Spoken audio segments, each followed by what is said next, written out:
Chains and thorns frame a grim declaration that happiness does not exist in this world. A brown-haired girl in rags wonders how long she has been imprisoned as doors open. Villagers point and shout as the brown-haired girl is led out in a wooden stockade. An apple is thrown at the brown-haired girl as she is publicly shamed for her crimes. Someone mockingly wishes her a happy marriage as a rotten apple rolls past her bare feet. Villagers surround the brown-haired girl, claiming her new home is perfect for a criminal. Fluid drips onto her as the brown-haired girl confirms she is being married off. A villager throws another object as she accepts that a criminal cannot object to marriage. The crowd laughs at the brown-haired girl while food continues to be pelted at her.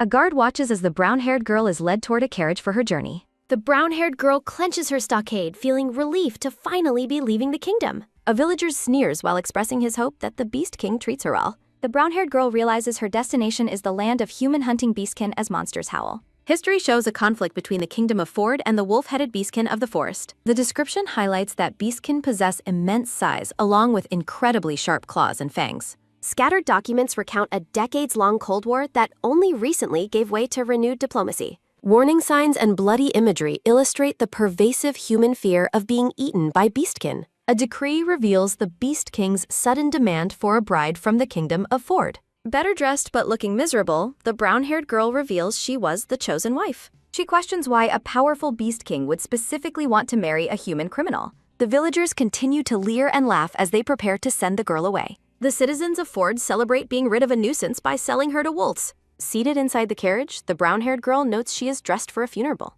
She weeps while clutching a box, viewing herself as a sacrifice rather than a bride. A terrifying vision of being grabbed by monsters haunts the brown-haired girl's inner thoughts. The carriage wheel continues to rattle across the terrain as she travels deeper into the forest. The brown-haired girl yelps in pain as the carriage jolts, causing her to hit her head. The carriage stops and a guard roughly pulls her out as she asks if they stopped. The guard unlocks the stockade and heartlessly tells her she must walk the rest alone. She pleads for the guard to wait as the carriage speeds away, abandoning her. Left alone in the dark forest, the brown-haired girl falls to her knees in despair. She clenches the ground and decides to use this abandonment as an opportunity to escape. The brown-haired girl looks around the dark trees with growing anxiety as she tries to flee. She cautiously makes her way down a dimly lit path through the thick forest brush. A sudden sound in the woods causes the brown-haired girl to gasp and freeze. She flinches at another noise, her eyes widening as she realizes she is not alone. A massive wild boar with glowing eyes emerges from the shadows and snorts at her. The monstrous beast charges toward her with its head down, intending to strike the girl. She falls back in terror, screaming no as she wonders if her life ends here. A final desperate thought crosses her mind as she prepares to die in the forest. A sudden impact occurs as the beast is struck down, letting out a pained squeal. Blood from the defeated monster drips onto the forest floor in the aftermath of the struggle. A hooded wolf beastkin stands over the scene, his breath visible in the cold air. The brown-haired girl stares up in absolute shock at the mysterious figure who saved her. Fresh blood drips from the beastkin's clawed hands as he looms over the fallen tray. Trembling with fear, the brown-haired girl tries to speak to the predator standing before her. The hooded wolf beastkin licks blood from his hand while looking down at the girl. She panics internally as she realizes the person who rescued her is a feared beastkin. The hooded wolf beastkin wipes his mouth and acknowledges the presence of the human girl. He leers at her with a single eye, his gaze intense as he evaluates her. A pink-furred wolf maid with menacing blue eyes declares her intent to eventually eat the girl. The girl's green eye widens in absolute shock as she overhears the maid's terrifying proclamation. Crouched in the hallway, the girl panics while realizing her deepest fears about the beastkin were true. Shaking with terror, she huddles on the floor, convinced that her fate is finally sealed. A dark vision of a clawed hand grasping a skull reinforces her belief that beastkin consume humans. She gulps nervously, struggling to reconcile the king's previous reassurances with the maid's cruel words. Hiding behind a wall, she listens as a maid warns another to keep their predatory talk quiet. A gray-furred maid expresses her disappointment and loss of admiration for the king's choice of wife. Heart-pounding, the girl wonders why Alfred would bring a human into such a dangerous environment. Haunted by memories of past mistreatment, she laments that she remains a burden in her new home. While wringing a cloth, a maid mentions a human proverb regarding the necessity of working for food. The girl ponders the meaning of the maid's words, her eyes reflecting a mix of fear and curiosity. Overhearing the maids wishing she would do something useful, the girl realizes she must find a purpose. She looks downward, considering the idea of finding work to prove her value within the castle. The maid licks her teeth, suggesting the human might become emergency food if she remains lazy and useless. Cruel laughter echoes through the hall as the maids walk away, leaving the girl alone and frightened. Determined to change her situation, she resolves to find a job to ensure her own survival. Standing in her white nightgown, the girl prepares herself to face the daunting tasks ahead of her. She observes Hannah cleaning with a duster, looking for an opportunity to offer her own assistance. A spark of hope appears in her emerald eyes as she devises a plan to help. Approaching Hannah, she timidly asks if she can assist with the chores, surprising the light-furred maid. Hannah looks shocked and insists that allowing the lady of the house to do chores is forbidden. Ignoring her plea to help, Hannah gently guides the girl to a seat and tells her to rest. Though she understands Hannah's protective nature, the girl remains determined to find a way to work. She attempts to help a gray maid with sweeping, but is curtly told to leave the professional work. Offering to assist a dark-furred maid with flowers, she is once again rejected by a busy servant. Another maid sharply commands her to return to her room, leaving the girl feeling unwanted and useless. Overcome by a sense of failure, the girl hangs her head in a state of deep depression. Carrying a candelabra through the dark night, she reflects on being a nuisance to the castle staff. She realizes that seeking help from Hannah or the other maids is no longer a viable option. The girl stands before the king's massive blue doors, contemplating a final, desperate plea for guidance. Her heart races as she fears that even Alfred might turn her away and reject her presence. She musters her courage and knocks on the heavy door, receiving a calm invitation to enter. Entering the room, she finds Alfred sitting comfortably on a sofa while reading a large red book. Alfred looks up from his reading and notes that it is quite late for her to be awake. Clutching her nightgown, she hesitates to speak while standing before the large, imposing figure of the king. With nowhere else to turn, she decides she must find a way to discuss her current predicament. Alfred's wolf ears twitch as he senses her distress and pays close attention to her nervous arrival. He stands up and invites her inside, noting the cold temperature of the hallway outside his room. Alfred hands her a warm cup of tea and gently warns her that the drink is very hot. She blows on the steaming tea, feeling comforted by the warmth spreading through her cold, trembling hands. A soft, patient smile crosses the Beast King's face as he watches her settle into the room. Alfred shifts his weight on the sofa, making room for her to sit comfortably by his side. As he sits down next to her, the sudden proximity startles the girl, causing her to jump slightly. Seeing her reaction, Alfred offers a light-hearted apology for surprising her with his large physical presence. He places a reassuring hand on her shoulder and asks if she is feeling all right this evening. Flustered and blushing, the girl quickly scoots away while insisting that she is perfectly fine. Alfred looks down at his own teacup, his expression becoming more serious as he senses her hesitation. He looks directly at her and asks if there is something specific she wishes to tell him.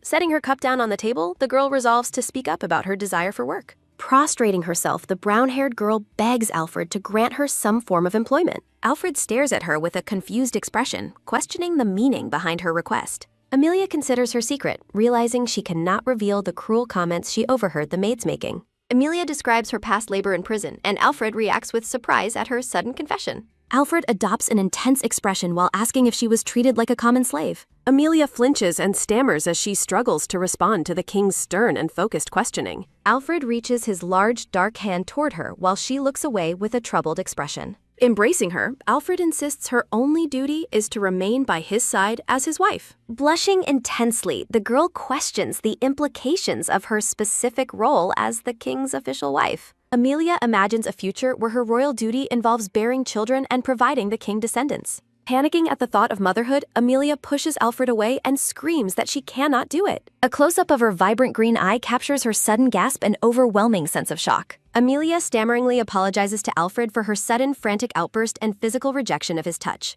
Alfred gently takes her hand, using his large palm to cover her much smaller, trembling fingers. Offering a small, patient smile, Alfred tells her not to worry and insists that he's fine. Tears well in her eyes as the girl wonders why the king continues being so kind. Alfred's wolf ear twitches as he prepares to offer an alternative solution to her work request. Alfred proposes a romantic job, but a flustered Amelia retreats while declaring that isn't real work. Alfred holds her hands, calling her desire a unique job before asking why she wants work. Fearing for the maid's safety, Amelia hesitates and wonders how to explain her sudden motivation. Alfred tilts her head up and asks if she is keeping a secret from him tonight. The Beast King peers at her, repeating his question about whether she has something to hide. Under the king's intense scrutiny, Amelia realizes she must find something to tell him very quickly. Amelia apologizes to the king while struggling to formulate a believable excuse for her sudden behavior. Forcing a nervous smile, she claims her lack of productivity since arriving makes her feel guilty. Alfred remains silent, staring at her with a neutral expression as he processes her flimsy explanation. Averting her gaze, she notes that Alfred has been working hard while she does absolutely nothing.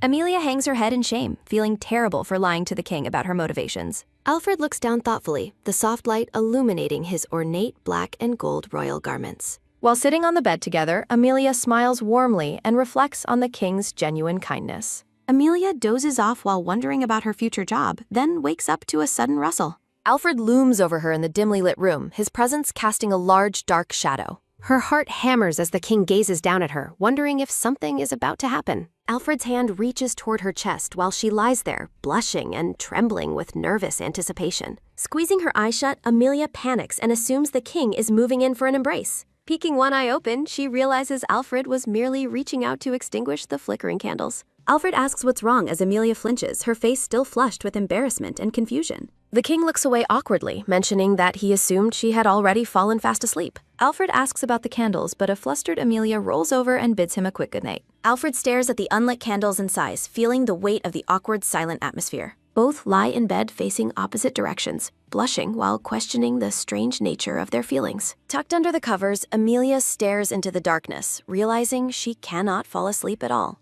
The morning sun shines on a breakfast table filled with fresh fruit and elegant china settings. Amelia sits at the table, admitting her total lack of sleep as a maid serves breakfast. Reaching for the water pitcher, Amelia's hand accidentally brushes against Alfred's large, dark-furred hand. They both recoil in shock, stammering apologies as the accidental contact leaves them both feeling flustered. Alfred clears his throat awkwardly and tries to move past the embarrassing moment at the table. Amelia perks up with a surprised look as she senses a change in the king's mood. Alfred addresses her as Amelia Lauren and announces he has finally found a job for her. Amelia's eyes widen as her heart races, touched that the king has finally used her name. Alfred stands and commands the girl to follow him to a new location.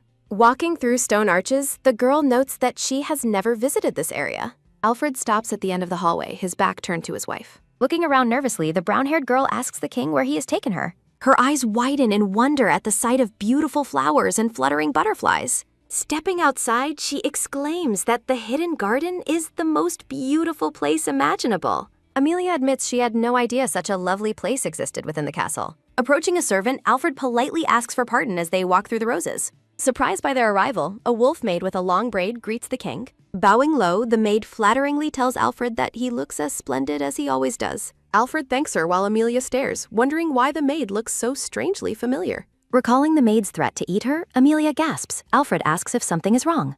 Jolting in fear, she insists nothing is wrong while privately resolving to hide her discovery. A heavy realization fills her mind as she decides she cannot let Alfred find out. Alfred holds her hand firmly as they continue their walk through the bright morning sun. The wolf maid narrows her eyes, watching the human girl with a look of suspicion.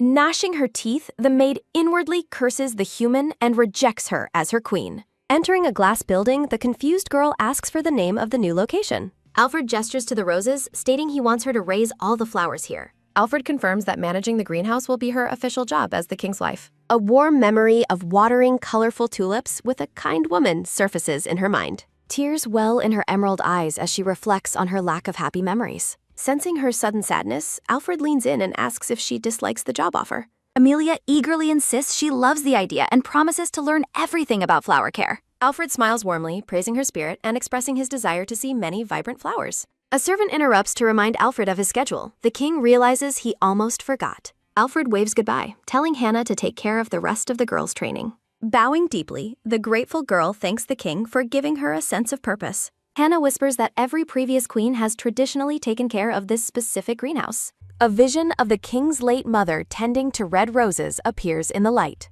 Clenching her fists, Amelia resolves to take excellent care of the royal greenhouse heritage. Amelia accidentally spills a heavy bag of soil. Hannah asks if she is feeling all right. Feeling gloomy, the girl laments that she only seems to get in Hannah's way. She spots a tray of small green seedlings appearing in the corner of the room. Hannah offers a tray of sprouts, asking the girl if she can plant them instead. Amelia assumes the maid is only giving her simple tasks to spare her feelings. Shaking her head, she resolves to be happy and try her best at the task.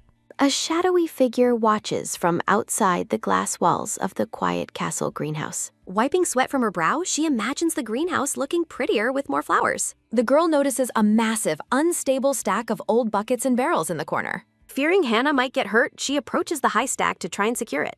The stack begins to tumble. The girl turns around with a look of pure shock. She stares upward in horror as the heavy wooden barrels fall directly toward her. Screaming in terror, the girl drops to the floor and covers her head in fear. The barrels crash loudly onto the stone floor as the girl flinches and gasps. A barrel rolls past her hands. She looks up in confusion, whispering a quiet wait. Alfred appears suddenly, shielding the girl's body with his own as the dust settles. Alfred asks if she is all right. Hannah rushes toward them, shouting in sudden alarm. Glancing back at the worried maid, Alfred calmly states that they are both fine. Alfred remains on the floor with his wife, explaining the barrels simply fell over. Hannah apologizes for her failure to protect the girl while Alfred checks for injuries. The girl insists she is fine because the king successfully shielded her from mime. Alfred tenderly caresses the girl's face while her heart races at his sudden closeness. A close-up of the girl's wide emerald eye captures her sudden gasp of alarm. The girl notices blood on Alfred's hand and urgently points out the king's injury. Alfred dismisses the scratch as minor and begins to lick the wound clean himself. Horrified by his animalistic response, the girl shouts that his behavior is not okay. Alfred freezes in shock while the girl looks at him with a stern, indignant expression. The girl fretfully asks what would happen to them if the king were seriously injured. Blushing deeply, Alfred remains speechless as the girl gently touches his cheek with concern. Hannah giggles and announces she will fetch a first aid kit for the king's hand. Panicked by the awkward atmosphere, the girl rushes after the maid to offer her assistance. Alfred rubs his head and sighs, feeling overwhelmed by the complexity of their evolving relationship. Alfred's sharp gaze shifts toward the hidden culprit as the pink-furred maid flinches in fear. A dark threat looms as the king warns of consequences for wishing harm upon his wife. Alfred glares intensely at the maid as she prostrates herself and begs for his mercy.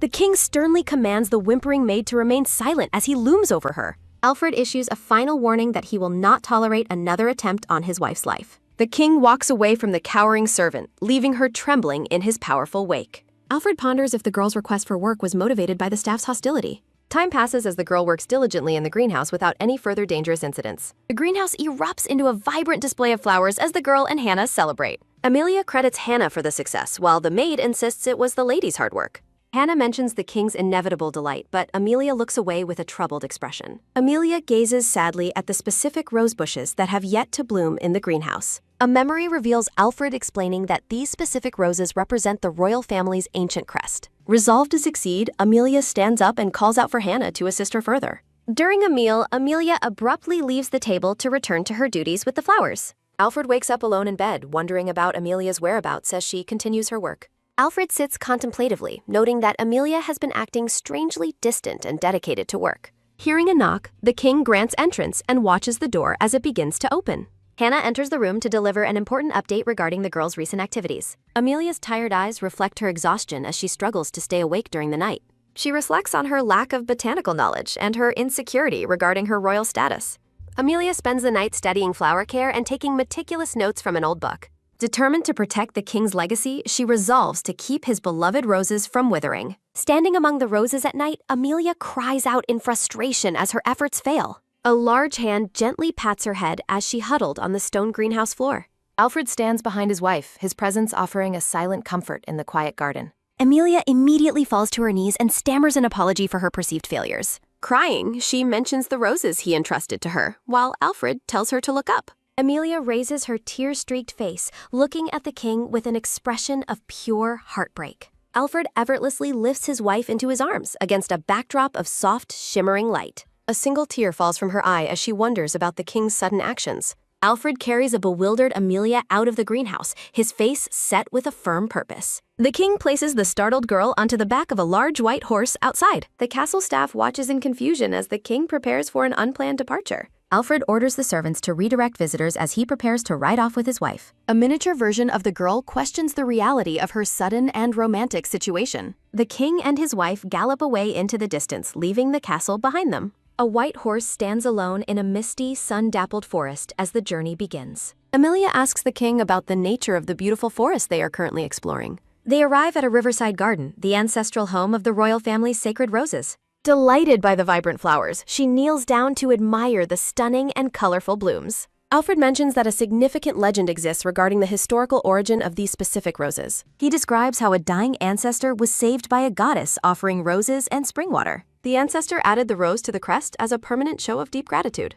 Touching the shimmering spring, she realizes the water holds the secret to granting new life. A sudden flash of light illuminates her eyes as she reaches a startling and hopeful conclusion. Grabbing Alfred's hand, she suggests using this magical spring water to save the castle's roses. The king reacts with surprise and interest as he processes her sudden and clever suggestion. Standing together in a field of flowers, they share a quiet moment while holding hands. Both turn away with blushing cheeks as their hearts race from the sudden physical contact. Alfred softly calls her name while giving her hand a gentle squeeze among the roses. Flustered, she worries that her impulsive action of grabbing his hand was potentially quite rude. Alfred rests his chin on his hand, looking thoughtful as he considers their evolving relationship. Looking downward, the girl contemplates her feelings while surrounded by a field of white flowers. Hannah watches them from a distance, wearing a knowing and mischievous smile on her face. The maid suggests a restorative cup of tea, noting the lady must be quite exhausted. Insisting she is fine, the girl eagerly offers to help Hannah with the picnic preparations. She dashes away, leaving Alfred wondering if he accidentally scared her off with his presence.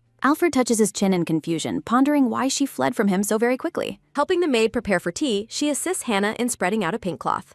A decorative brown suitcase is opened, revealing the elegant treasures packed inside for their meal. Her eyes sparkle with delight as she sees the fancy items tucked inside the basket. The spread includes ornate teacups, heart-shaped biscuits, and a cupcake decorated with sugar rose petals. Picking up a white teapot, she marvels at its large size while preparing the drink. Several glass bottles filled with clear, shimmering spring water are set down on the grass. Smiling warmly against a floral background, she hugs the teapot while feeling a sense of peace. Returning to the king's side, they share a lingering look as the atmosphere becomes calm. Alfred suggests returning home while the water is fresh, and she agrees with the idea. A sudden sound of shattering porcelain echoes as a teacup falls and breaks on the ground. Startled by the noise, Alfred and his wife turn around to see what has happened.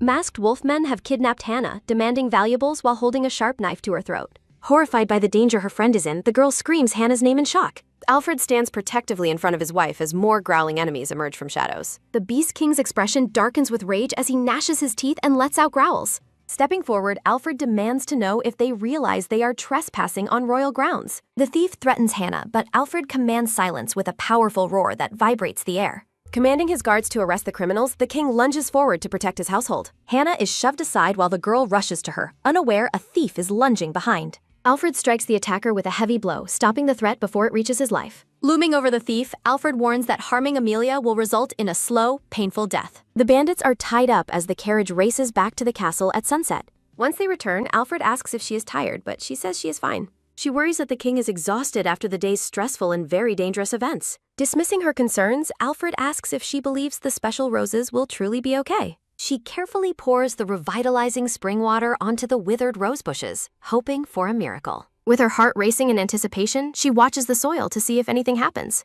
Alfred watches the process with a serious, focused gaze, waiting for the ancient magic to return. The royal rosebuds remain closed, glistening with delicate droplets of magical spring water. Amelia tells Alfred she doubts the roses will bloom immediately as she holds the teapot. Gently caressing the petals, Amelia apologizes for rushing the flowers and wishes them health. Amelia promises to monitor the flowers and notes they have extra spring water if needed.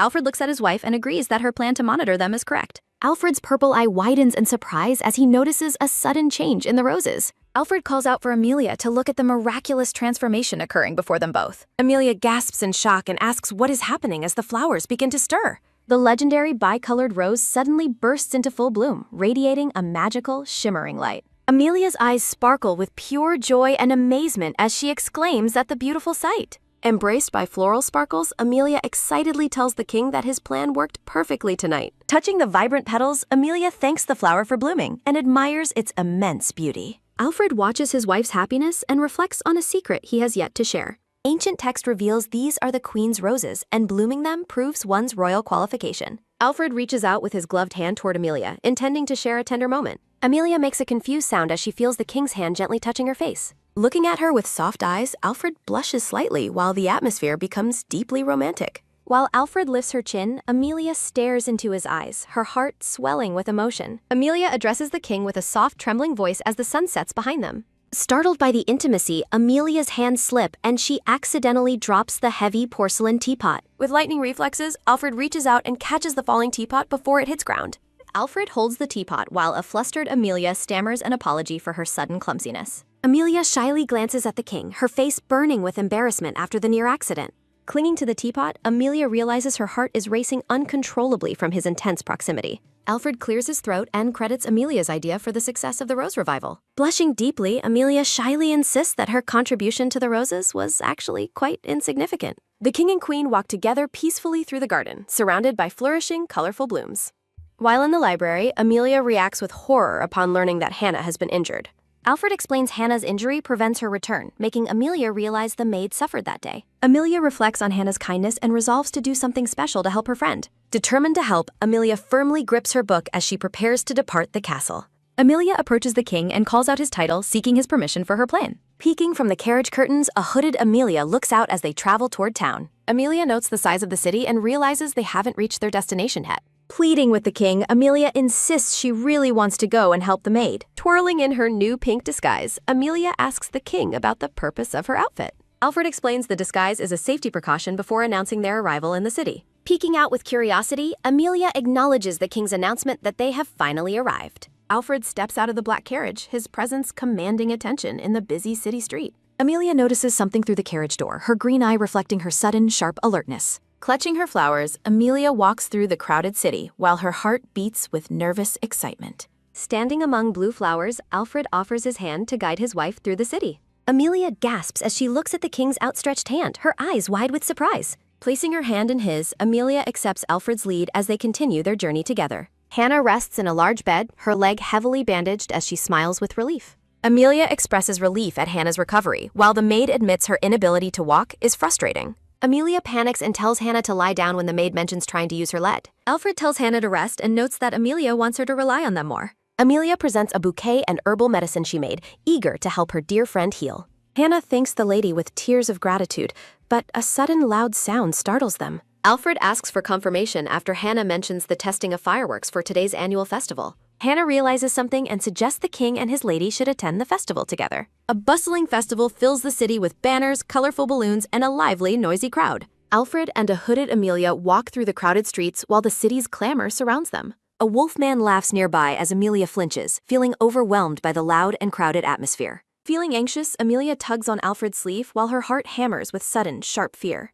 Alfred reaches back and firmly grabs Amelia's hand, securing her smaller hand in his own. Amidst a soft glow, Alfred reassures her of his presence to help calm her sudden nerves. Alfred gazes at her while squeezing her hand, and a surprised Amelia looks back at him.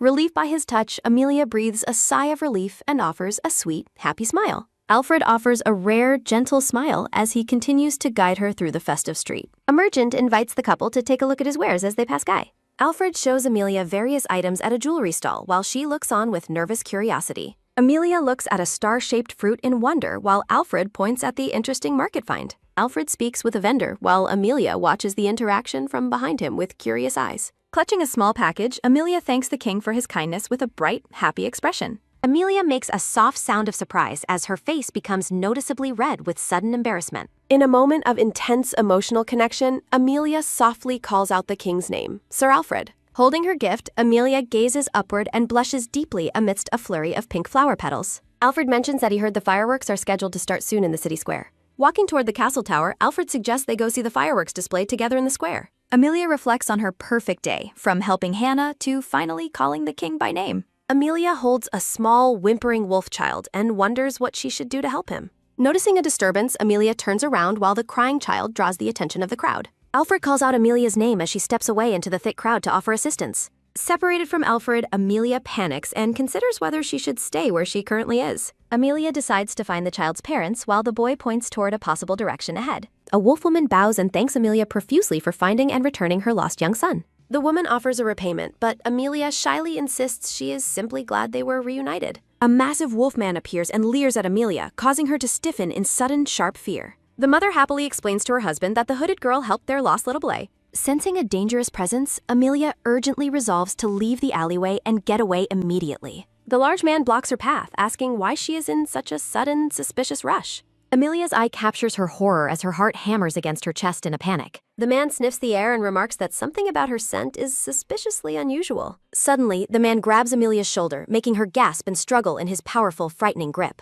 Amelia lets out a sharp cry as the situation takes a sudden and terrifyingly dangerous turn. Searching through the crowd, a frantic Alfred shouts Amelia's name while breathing heavily in his panic. Alfred curses under his breath while the noisy chatter of the festival goers surrounds him completely. Alfred's ear perks up at the mention of a human being in the city during the festival. Two wolves discuss a rumor that a human is currently hidden somewhere in their city today. Alfred realizes he must find Amelia immediately and get her out of the city before discovery. The man grips Amelia tightly, calling her suspicious as she fears her identity will be revealed. A small wolf child watches the tense scene and begins to let out a quiet whimper. The child breaks into loud wailing, crying out in distress as the adults around him argue. The mother scolds the man for making the boy cry while the man stammers an excuse. The man points in shock toward the empty spot where Amelia stood before her sudden disappearance. Running for her life, Amelia huffs for breath while pink flower petals fly behind her feet. Amelia accidentally bumps into someone and apologizes quickly before continuing her frantic and desperate city escape. Trembling, Amelia despairs over her current predicament, reflecting on her lost sense of safety after leaving the castle. Amelia winces in pain as she notices a sharp bleeding injury on her ankle. Amelia tells herself to stay calm as she resolves to return to His Highness immediately. The king reflects on his earlier suggestion to visit the square for the festive fireworks display. Two beastkin discuss rumors of a human guest, causing Amelia to listen in growing, anxious fear. Hostile beastkin voice hatred for humans and express disappointment that the Wolf King has chosen one. Hidden from view, Amelia listens as a beastkin dismisses her status as merely a nominal queen. A warm memory of Alfred and Hannah provides a brief respite from the harsh surroundings. Alarmed by beastkins sniffing for humans, Amelia urgently decides she must escape their presence immediately. Both Alfred and Amelia search frantically for each other within the noisy and crowded city streets. Alfred expresses his deep worry and hope that no harm has come to his wife, Amelia. A visual representation of the crowded square shows the two royals searching for one another in vain. Alfred shouts his wife's name while she hears his distant call and looks back toward the crowd. Amelia turns around in surprise, questioning if she truly heard the voice of the Wolf King. Amelia lets out a gasp of surprise as she stands alone among the busy festival crowds. The wolf child waves happily at the hooded girl who helped him find his parents earlier. The small beastkin child trips and cries out in pain as he falls to the ground.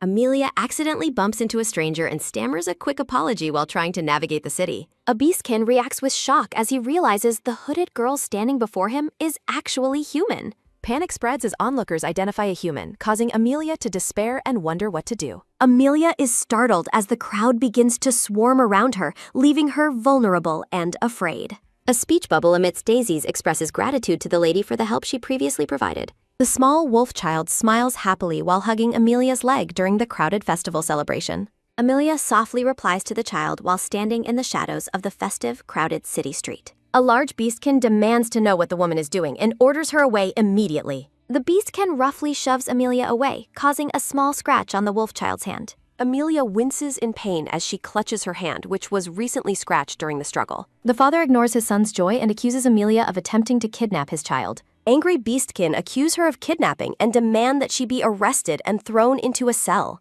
Amelia notices an escape route and decides to run while the angry father yells for her. Panting in terror, Amelia runs as beastkin pursue her, determined to catch her before she escapes. Amelia lets out a cry of fear as her path is suddenly blocked by a large figure. Sensing a presence behind her, Amelia turns and makes a small sound of intense fear. A large hand suddenly grabs Amelia's arm, causing her to gasp in surprise and overwhelming panic. A massive beastkin looms over the girl, his presence creating an atmosphere of intense dread. A desperate thought bubble pleads for the Wolf King to save her from her current situation. Amelia panics and punches at her captor, screaming for the stranger to let her go immediately. Alfred identifies himself as the one holding her, calling out her name to calm her struggle. Amelia raises her tear-streaked face, looking at the Wolf King with an expression of shock. Alfred pulls a sobbing Amelia into a protective embrace, acknowledging the strangeness of their sudden reunion. Alfred holds his wife close in a protective embrace while she sobs against his chest. Surrounded by soft light, Amelia admits to her husband how terrified she felt just a moment ago. Alfred breathes a heavy sigh of relief and announces that he has finally found his wife. A beastkin points toward the couple, confirming that he has correctly identified the lady they sought. A heavy boot steps onto the ground as the group of angry beastkin closes in. Alfred stands protectively with his hand on Amelia's shoulder, facing the crowd with steady resolve. The beastkin captain shouts that the kidnapper will not escape them as they surround her. Alfred's expression turns dangerous as he questions what the beastkin just called his human queen. The beastkin insists that Amelia attempted to kidnap his son while she flinches behind Alfred. The beastkin captain warns Alfred that he is an accomplice if he continues to protect her. A heartbeat sounds as the beastkin affirms his accusation, heightening the tension of the confrontation. Horrified, Amelia recalls a childhood memory of being labeled a criminal by an angry human mob. Alfred's gloved hand firmly squeezes Amelia's shoulder to provide comfort during her intense emotional distress. Alfred leans in and whispers an apology to Amelia for the terrible things the beastkin are saying. Alfred reaches for his sword and warns the mob to try saying those insults once again. Alfred's menacing glare makes the beastkin onlookers tremble and gulp in sudden, overwhelming terror. A loud, desperate shout rings out against a backdrop of soft light and falling particles. Standing before the couple, the wolf child shouts that Amelia is not a bad person. Tears stream down Amelia's face as she listens to the small child defend her honor. Murmurs ripple through the crowd as they process the revelation of the girl's human identity. A beastkin throws an object at the couple while shouting that they are lying. Alfred catches the thrown object effortlessly while a startled Amelia gasps at the sudden aggression. Alfred smiles and reassures his wife that he is completely and safely all right. The wind blows Amelia's hood back as she stares at Alfred with wide, tearful eyes. Onlookers point in shock at Alfred's waist, finally noticing the significant item he is carrying. A close-up reveals the ornate royal crest featuring a rose engraved upon the king's sword hilt. The crowd recognizes the king's identity, and their anger turns into disbelief and hushed murmurs. A massive declaration over a floral background announces that the human girl is the king's wife. Alfred holds Amelia close, officially presenting his queen to the stunned citizens of the city. Alfred's purple eye glares as he states he will no longer tolerate any more slander. The beastkin father looks confused as he is suddenly interrupted by his young son's actions. The child cries out that the human helped him when lost and demands they stop being mean. Alfred pats the boy's head and praises him for having the courage to speak the trims. Alfred smiles warmly at the brave child, calling his honesty a truly marvelous thing. The wolf child beams with happiness and admiration as the king continues to pat his head. Alfred addresses the crowd, acknowledging the difficulty of removing prejudices while noting the pride of beastkin children. Looking out over the square, Alfred declares that their children are the pride of the beastkin. Under a burst of fireworks, Alfred expresses his faith that the citizens can overcome their biases. The small wolf child waves a happy goodbye as the royal couple departs the say. Amelia looks down, her thoughts filled with a sense of lingering doubt and deep sadness. A quiet, dark room stands silent, with only the faint glow of a dying fireplace nearby. Alfred gently brushes a lock of hair away from Amelia's face as she sleeps fitfully. Alfred watches her with regret, thinking he shouldn't have brought her to experience something so awful. Alfred blames himself for the ordeal, reflecting that he was foolish to expect everything to be fine. A bright memory of Amelia's radiant smile serves as a painful contrast to her current suffering. Alfred calls out his wife's name as she begins to stir and groan in her sleep. Haunted by nightmares, Amelia hears echoes of being called a lying, damn human. Voices in Amelia's dream blame her for the king's troubles, telling her it is all her fault. Amelia wakes with a start, crying out an apology through her tears as Alfred watches her. Alfred catches her hand and calls her name, trying to pull her out of the nightmare. Sobbing, Amelia blames herself for the tragedies that befell her mother and her husband's current troubles. Alfred holds his wife tightly, his eyes filled with sorrow as he realizes he caused this pain. A title card marks the transition into the next chapter of The Beast King's Bride.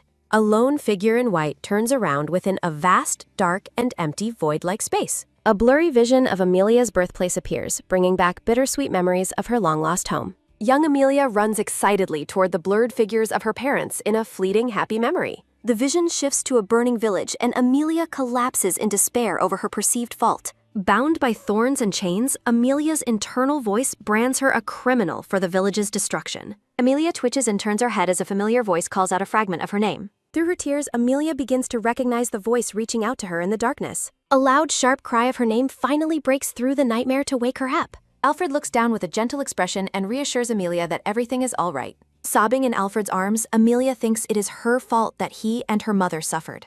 Alfred comfortingly strokes Amelia's hair while she remains overcome by intense grief and heavy sobbing. Squeezing her hands, a trembling Amelia apologizes and insists she is starting to feel okay now. Alfred reaches out and securely holds Amelia's small, pale hand within his own gloved hands. Amelia looks up with wide, tearful green eyes while addressing the king with a wavering voice. A gentle voice reassures Amelia that she does not need to maintain a brave front anymore. Alfred kisses her hand while Amelia looks at him with an expression of surprised, blushing vulnerability. Alfred asks Amelia to share what is causing her such anguish without feeling forced to speak. Alfred places a comforting hand on Amelia's head as she looks down with a sorrowful expression. Amelia hesitates to speak as she remains caught in a moment of deep, quiet, emotional conflict. Amelia worries that the king will probably grow to hate her if she reveals the truth. Sitting beside her, Alfred holds Amelia's hand as she looks at him with deep, visible hesitation. Amelia takes a deep, shaky breath as she prepares to share the secrets of her past. A single sentence marks the beginning of a story that took place 12 long years ago. The scene shifts to a peaceful, sunny village nestled far away in the quiet, green countryside. Neighbors greet young Amelia warmly as she reflects on the simple life in her childhood home. Young Amelia beams with joy as she asks her mother for permission to play with Laura. Amelia's mother smiles kindly and tells her daughter to be back home before the sun sets. Young Amelia dashes out of the house as her father warns her against wandering into the forest. Young Amelia shouts back that she knows, her face bright with excitement under the summer sun. Two young girls sit in the grass and happily weave delicate flower crowns out of white blossoms. Reflecting on her kind parents and happy days, young Amelia enjoys a moment of pure innocence. A flower crown catches fire as Amelia realizes her childhood happiness would not last forever. Massive, roaring flames consume everything in their path as the peaceful village begins to burn. Terrifying beastkin attack the village, slaughtering innocent people amidst the chaotic and deadly forest fire. Blood spatters across a pink dress as the narrator explains that the beastkin destroyed their world.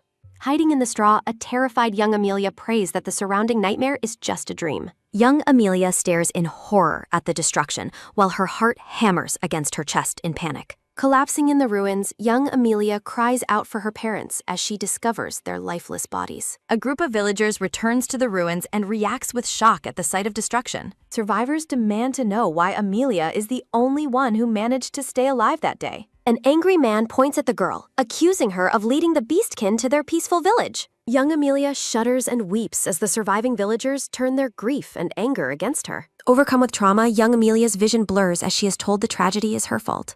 Adult Amelia explains that the surviving villagers pinned the entire blame on her for being left alive. Alfred looks confused and asks why anyone would ever blame an innocent child for such a tragedy. Amelia grips her skirt tightly as she prepares to reveal the true reason for their intense hatred. Amelia wonders if the blame was because of a secret connection she shared with the beastkin. Blood splatters against a pale background as the narrative reflects on how terrifying the beastkin were. Pink flower petals drift through the air, signaling a shift toward a more gentle, bittersweet memory. A young Amelia pets a small, happy wolf pup, revealing that her best friend was Beastkin. Young Amelia picks flowers in the forest, intending to give them to her mother for her birthday. Amelia's green eyes widen in sudden surprise as she notices something unusual hidden in the forest brush. A small, gray wolf pup lies wounded and unconscious on the forest floor, among the green leaves. Worried for the creature, young Amelia carries the wounded pup home wrapped safely in her pink cloak. Amelia's parents look at their daughter and the beastkin child with expressions of deep, growing concern. Amelia notes that her parents looked troubled when she brought the small, wounded beastkin into their home. Amelia explains that while beastkin weren't allowed, her parents promised the pup could stay and heal. Young Amelia sleeps peacefully beside the wolf pup, suspecting her parents knew the risks they were taking. The brown-haired girl trembles in terror, convinced that the beastkin intends to take her life. Looming over her, the hooded wolf beastkin demands to know her business in his territory. She explains she was summoned by the king. The wolf beastkin scoffs with a sharp tsk. The girl flinches as the beastkin remarks that humans are as scum-like as the rumors suggest. Turning his back slightly, the beastkin decides that a formal introduction is the first order. He reveals himself as Alfred Volcarthus, the king of the land of wolves under the moon. Alfred declares that he is not just the king, but her intended husband. The brown-haired girl stares in sheer disbelief at the revelation that her husband is a beastkin. A fragmented vision shows the girl falling through darkness as a massive claw reaches for her. Narrative text highlights her internal fear that beastkin are the most terrifying entities in the world. A traumatic memory resurfaces of a towering beastkin standing amidst the flames of her burning village. She experiences a brief, peaceful dream of her mother opening curtains to let in the morning. Still dreaming, the girl wakes slightly and calls out for her mother with a gentle smile. The dream turns to ash as she remembers her mother was brutally killed by the beastkin. Vivid flashes of fire and a howling beastkin reinforce the reality of her childhood tragedy. The brown-haired girl jolts awake with a gasp, her face flushed with nightmare-induced panic. She finds herself in a luxurious bed where a beastkin maid politely acknowledges her awakening. Realizing she is trapped in the beastkin's domain, the girl trembles violently with renewed fear. Driven by panic, she scrambles off the bed to get away from the looming wolf maid. She slips and falls, accidentally pulling down a pitcher of water in her frantic escape attempt. Hiding against the furniture, she realizes with dread that there is no escape from her situation. The maid finds her as the girl recalls being brought to the castle after fainting. The maid ignores her distress and informs her that the king is waiting for her. The girl is visibly shaken, questioning why she is being treated with such formal respect. Recalling her marriage to the Wolf King, she determines she must escape the castle. The wolf maid firmly grabs her hand and insists on leading her to the dining hall. Staring into the darkness, the girl is horrified by the implication of being summoned for lunch. Looking at her reflection, the maid notes that the girl's current state makes her hard to beat. The girl misinterprets the comment, fearing she is currently unpalatable for the king's consumption. When the maid offers to help her dress, the girl frantically insists she can manage a lamb. The maid pokes her shoulder, remarking that they need to put more meat on her bones. Despite her protests, the girl is seated and dressed in an elegant blue gown. The maid applies liquid to her hands, insisting they take good care of her skin. Feeling like livestock being prepped, the girl endures having her face powdered and blush applied. She concludes that all this grooming is to prepare her to be eaten by her husband. The girl enters the dining hall and sees Alfred sitting at the end of a table. Alfred looks up and coolly notes that she has finally woken up for their meal. Paralyzed by his presence, she thinks about how truly terrifying the Beast King is. Staring at the massive empty plate, she wonders if she is intended as the main course. Alfred invites her to dine, but she fears weight gain will make her a better meal. The girl flinches in terror as Alfred calls for the chef to enter the room. Unable to contain her fear, she stands and tearfully begs Alfred not to eat her. Alfred stares with a flat expression, asking if she truly believed he intended to eat her. He sighs as he sets down his cutlery, leaving her to wonder if he is angry. Complaining about the table's width, Alfred stands and moves his chair directly next to her. He fixes her with an intense, singular gaze that makes her heart race with anxiety. The girl quivers and trembles as the king looms much closer, invading her space. Swaying on her feet, she internally panics about whether her life is already forfeit. Alfred orders the chef to bring the main course and her portion to decide. Haunted by bloody visions, she remains convinced that she is the one destined for the plate. Amelia reflects that the wolf pup she found long ago was actually more than an animal. Realizing the pup was a beastkin child, Amelia expresses her hope that he is doing well. A blue-gloved hand reaches toward the girl while white flowers bloom softly in the background. Alfred pulls Amelia into a protective embrace as she looks up with an expression of surprise. Surprised to find Alfred holding her, Amelia asks if it is truly His Highness standing there. Alfred thanks his wife for sharing the secrets of her past while gently comforting her. Against a bright blue sky, the narrator resolves to take this secret story to the grave. Young Amelia smiles and reaches out to play with the wolf pup during a happy memory. Locked chains symbolize a story the narrator will never speak of with any other living soul. Alfred sits at his desk, overwhelmed by the many taxing administrative duties required of a king. Alfred watches the heavy rain from his window, concerned about the damage to the towns below. Alfred decides to inspect the water channel after signing documents regarding a beastkin diplomatic agreement. Alfred lets out a weary sigh while resting his head in his hand at his desk. A butler wolf bursts into the room with a massive stack of papers for Alfred's attention. Alfred checks the urgency of the papers before choosing to prioritize his lunch date with Amelia. Amelia beams with joy while eating, praising the delicious way the herbs were used in the meal. Alfred watches his wife enjoy her food with a warm and deeply affectionate smile on his face. Amelia apologizes for her enthusiasm, while Alfred kindly reassures her and encourages her to keep eating. Hannah insists that the lady needs to eat much more to gain some weight on her bones. Alfred gazes softly at his wife as she continues to enjoy her lunch in the palace. Alfred recalls that when Amelia first arrived at the castle, she was too frightened to eat. A dark memory shows Alfred reaching out to comfort a terrified Amelia who feared all beastkin. Amelia looks at her husband with wide eyes, curious about the thoughts currently occupying his mind. Alfred inquires about her well-being and whether she is experiencing any fatigue after their recent outing. Alfred reaches out and pats Amelia's head, causing her to react with a look of surprise. Alfred claims his exhaustion vanishes whenever she is near, causing Amelia to blush deeply in embarrassment. Hannah teases Alfred about his happiness, leaving a flustered Amelia to shout in a state of embarrassment. A butler wolf interrupts the meal to urgently inform Alfred of a serious, developing national emergency. Alfred apologizes for leaving and encourages his wife to finish her meal slowly in his absence. Amelia watches Alfred depart with a worried expression, hoping the current emergency is not too serious. Alfred and his advisors examine a map to discuss the situation regarding a stranded school and flooding. Advisors report that 20 people are stranded as the flood currents worsen near the city limits. A finger points to the map, explaining that rescue boats cannot be safely deployed yet. Alfred commands his advisors to seek emergency assistance from the Birdkin royal family despite the storm. Alfred slams his hand on the table, refusing to abandon the stranded people despite the severe weather. The advisors stiffen as Alfred expresses his fierce determination to save the lives of his people. Alfred commands his staff to divert floodwaters, offer shelter, and distribute emergency food rations immediately. Servants rush through the halls to carry out orders while a worried Amelia watches the activity. Clasping her hands together, Amelia wonders what she can do to help during this national crisis. Alfred invites the visitor inside as the sound of a knock interrupts his thoughts in the office. A hand turns the doorknob as the door to Alfred's dark office slowly begins to open. Amelia enters the room with a cheerful smile, bringing a tray of tea for her husband. Alfred expresses his desire for a warm drink as he turns away from the stormy window. A subtle clinking sound accompanies the serving of tea within the quiet and rain-filled room. Alfred takes a sip and praises the tea's flavor while standing near the dark office window. Amelia observes her husband, reflecting on the heavy and difficult burdens that kings must carry alone. Rain pours down outside as the narrator concludes that kings are ultimately powerless against certain tragedies. Amelia looks up with a startled expression as her husband suddenly calls out to get her attention. Alfred reaches his hand toward Amelia as he prepares to show her a specific sight outside. Alfred identifies a specific building through the window and asks his wife if she can see it. The narrator reports that 20 people, including teachers and children, are currently stranded in the school. Amelia expresses her shock and urgent desire to save them, while Alfred explains the weather's difficulty. Alfred gazes through the rainy window, clenching his fist while worrying about the children's fading strength. Alfred apologizes to his wife for causing her worry and acknowledges his subject's hard work. A gloved hand reaches out and gently takes hold of Amelia's small, pale hand. Alfred provides comfort to his wife by gently squeezing her hand as they stand together. Standing before the rainy window, Alfred looks at his wife and offers her his sincere thanks. Amelia explains that her cold tea is from a dry region where people drink it for hydration. Amelia describes her studies on desert plants before a butler interrupts with news of an emergency. The butler reports that people at the school have fallen ill, causing Alfred and Amelia great alarm. Alfred stresses over the failing flood defenses and desperately wonders what course of action to take. Amelia looks down thoughtfully, signaling that she is carefully considering a potential solution to the crisis. The butler looks on with concern as Alfred remains deep in thought regarding the rescue mission. Looking through the rain-streaked window, Amelia considers that she might have a way to help.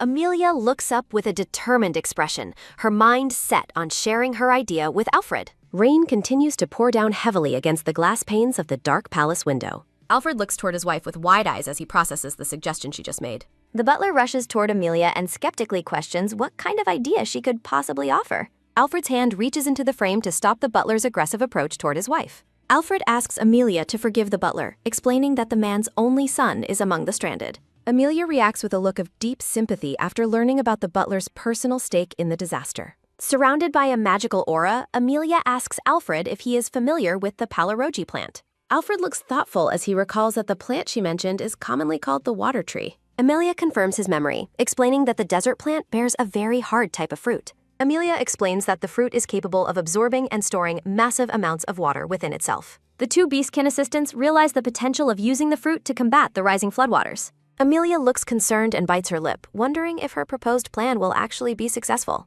Amelia worries that the small supply in the botanical garden might not be enough for the rescue. Alfred observes his wife, reflecting on her sudden and brave initiative to save the Beastkin citizens. A warm and prideful smile spreads across Alfred's face as he looks at his courageous queen. Alfred gives the command to set out and gather every palarogi fruit found within the entire kingdom. The Beastkin staff salutes their king and confirms they will carry out his orders with immediate haste. Amelia watches in awe as the palace staff springs into a coordinated and frantic burst of activity. Alfred leads Amelia toward the garden while servants begin collecting the fruits and preparing for the mission. A cloaked Beastkin warns citizens to stay away from the river as the floodwaters continue to rise. Alfred looks on with a shocked expression as he spots his wife among the active rescue workers. Shouting her name, Alfred finds Amelia personally carrying a heavy wooden crate filled with the special fruit. Amelia looks up at her husband and simply explains that she wanted to help the rescue efforts. Amelia bows deeply and pleads for Alfred's permission to assist despite the danger in the weather. Alfred recalls Amelia's past fear of Beastkin and reflects on how much her heart has changed.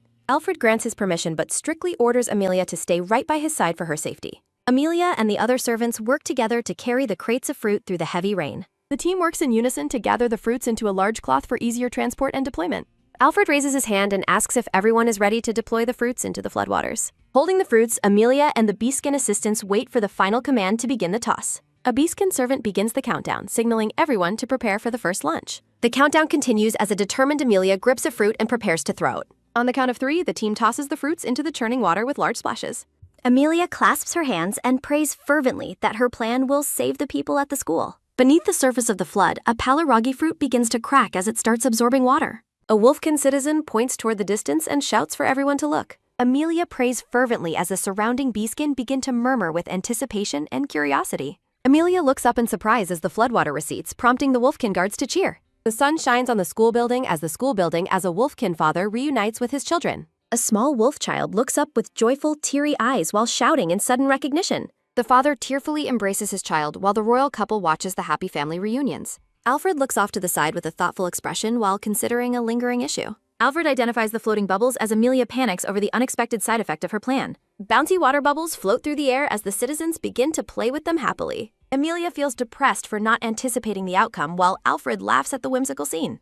Alfred reassures his flustered wife that everything is fine while gently patting her on the head. Smirking confidently, Alfred reveals that the leftover water bubbles have given him a brilliant new idea.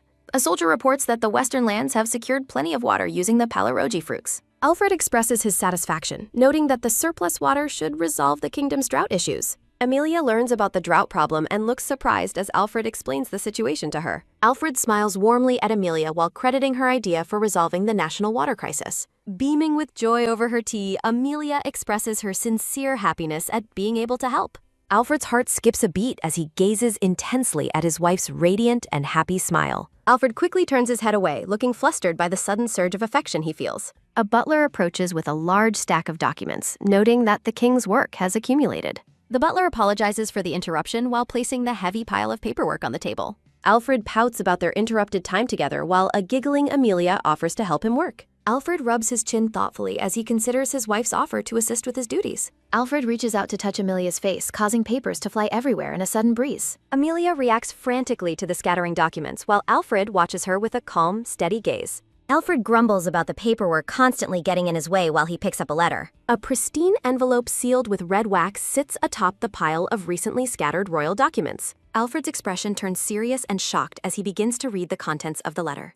Amelia notices his sudden change in mood and asks if something is wrong with the correspondence. The narrator explains the letter is from the Tigerkin Kingdom, which is infamous for its violence. After generations of rivalry and a long truce, the two kingdoms have had no recent contact. A formal document lies on the table, marking the end of a long period of silence. The Tigerkin express a desire to improve relations between the two kingdoms through a royal visit. Hannah finishes styling Amelia's hair, causing the startled girl to jolt at the sudden completion. Amelia looks worried and questions why the Tigerkin would suddenly want to improve their diplomatic relations. Hannah discusses the difficulties of party planning while aggressively asserting her dedication to serving her lady. While staff members rush through the castle, Hannah forbids Amelia from helping with the party preparations. Hannah vows to train Amelia into a perfect court lady to ensure the Tigerkin don't disrespect her. Amelia shouts in shock as the reality of her upcoming royal education sets in at the palace. Amelia is overwhelmed by a massive pile of books covering history, etiquette, and various language arts.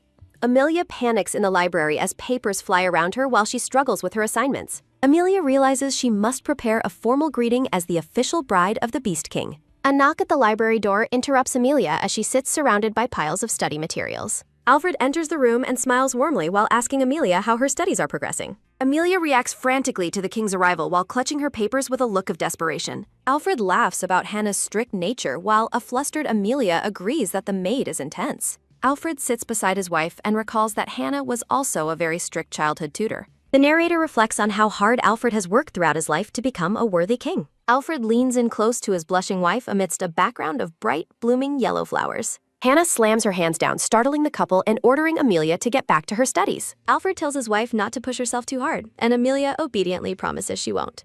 Vowing to work hard for His Highness, a determined Amelia clenches her hand while eating lunch. Amelia practices her posture by walking down a palace hallway with a book balanced on her head. A close-up shows Amelia's high-heeled foot slipping on the floor as she suddenly loses her balance. Hannah asks if her lady is all right, prompting a blushing Amelia to apologize for her clumsiness. Amelia grits her teeth in frustration, reflecting on how hard she is already trying during her training. Noticing her lady's exhaustion, Hannah kindly suggests that they take a short break from their lessons. During a tea break, Amelia reads that beastkin usually marry within their own specific animal race. Hannah explains that interracial marriages often lead to the non-beastkin partner becoming a lower-ranked side queen.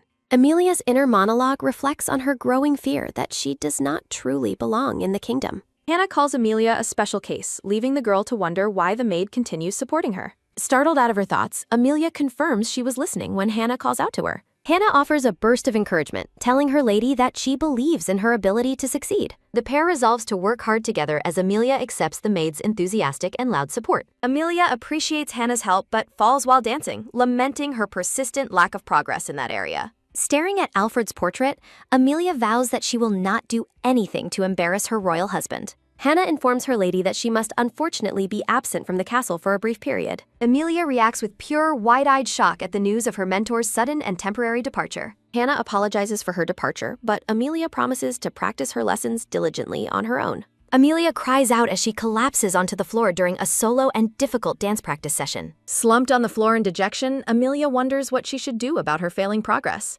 Alfred's voice calls out from the doorway, asking his wife if she is still practicing her dancing. Amelia looks up in surprise as Alfred enters the room, catching her in a moment of dejection. Amelia apologizes for her poor dancing, causing Alfred to watch her with a quiet, thoughtful expression. Alfred reaches out his gloved hand toward his wife, signaling his intent to help her stand up. Standing tall before his wife, Alfred offers to dance with Amelia for the duration of a song. Alfred gently silences Amelia's protests with a touch as she tries to decline his unexpected offer. With a charming and steady gaze, Alfred formally asks his wife if she will grant him a dance. Amelia formally accepts the dance, leading Alfred to praise her beautiful words while they draw closer. Amelia's eyes widen in surprise as Alfred draws her close to begin their impromptu and intimate dance. Alfred tells his wife not to look so strained while a nervous Amelia tries to explain herself. Alfred advises her to treat the dance as a moment of enjoyment rather than a royal duty. Alfred playfully lifts Amelia into the air, causing her to cry out in sudden and startled surprise. As they continue to move together, Alfred encourages his wife to let herself finally relax. Alfred predicts Hannah will be surprised by her improvement, prompting Amelia to offer her sincere thanks. Amelia's foot twists suddenly, prompting Alfred to dash forward to catch her before she hits the floor.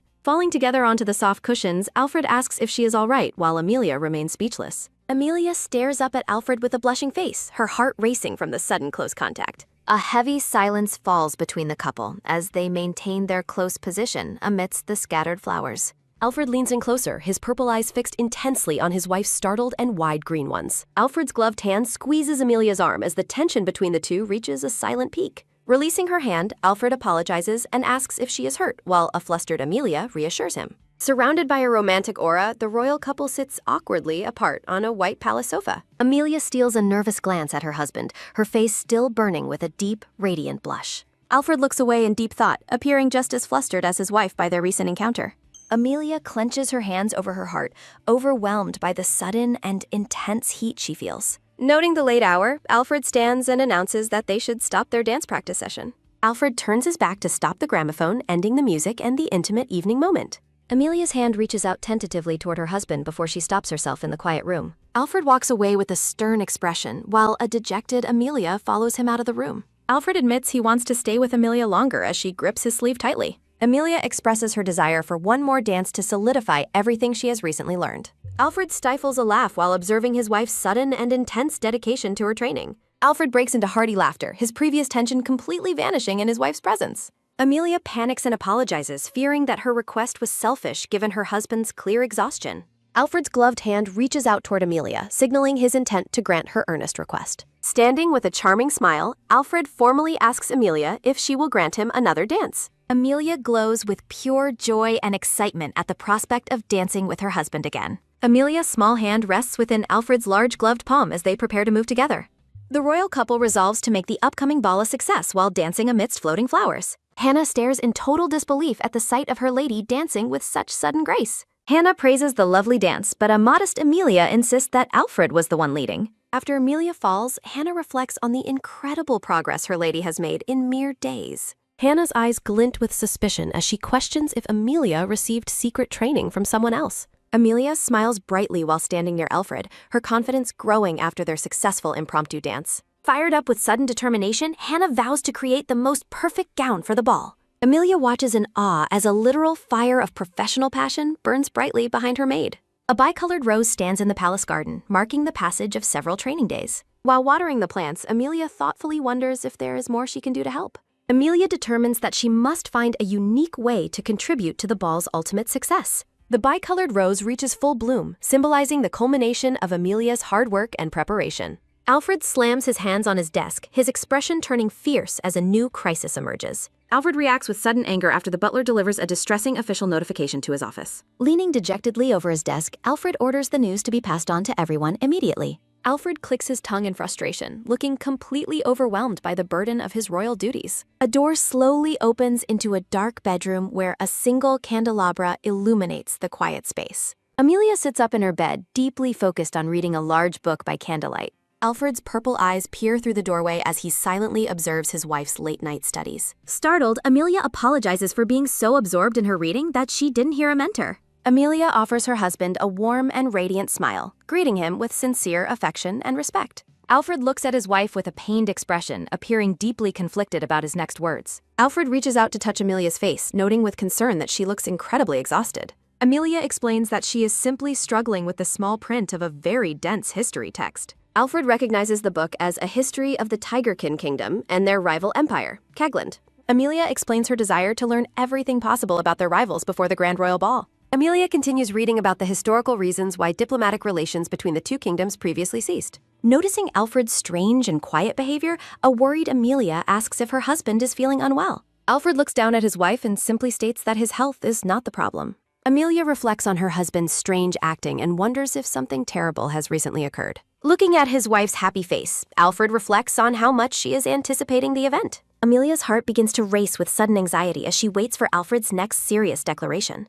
Alfred bluntly informs a shocked Amelia that she is no longer required to attend the ball. Amelia's history book falls to the floor with a loud thud, reflecting her sudden, crushing despair. Amelia stands frozen in shock as the finality of Alfred's unexpected command echoes through the room. The title card for Chapter 20 of the story, Sacrificed to be the Beast King's Bride. Amelia's heart sinks, fearing her recent excitement was premature because she is deemed unsuitable to attend. Alfred has an emotional outburst denying her unsuitability, while Amelia demands to know his true reasoning. Alfred grits his teeth in frustration, his inner monologue reflecting on how the situation has changed. Alfred releases a heavy and dejected sigh, appearing completely defeated by the weight of the news. Alfred looks toward his wife and reveals that they have finally received official word from Cagland. A formal notification reveals that Cagland's first queen is ill, so the second queen will visit instead. Narration boxes explain that the rival Cagland Empire is currently ruled by two different queens. The first queen is described as compassionate and popular, unlike the prideful and temperamental second queen. Amelia expresses concern for the first queen's health, but Alfred reassures her that the illness isn't serious. Alfred identifies the true problem as the second queen, who harbors an absolute hatred for humans. Alfred explains that humans were historically enslaved in her homeland, which fueled her deep-seated racial prejudice. Alfred asks Amelia to understand his decision to exclude her, wanting to prevent any painful memories. A heavy silence fills the air as Alfred reaches out and touches his wife's hand. Amelia quietly accepts the explanation, her face obscured by the weight of her husband's serious words.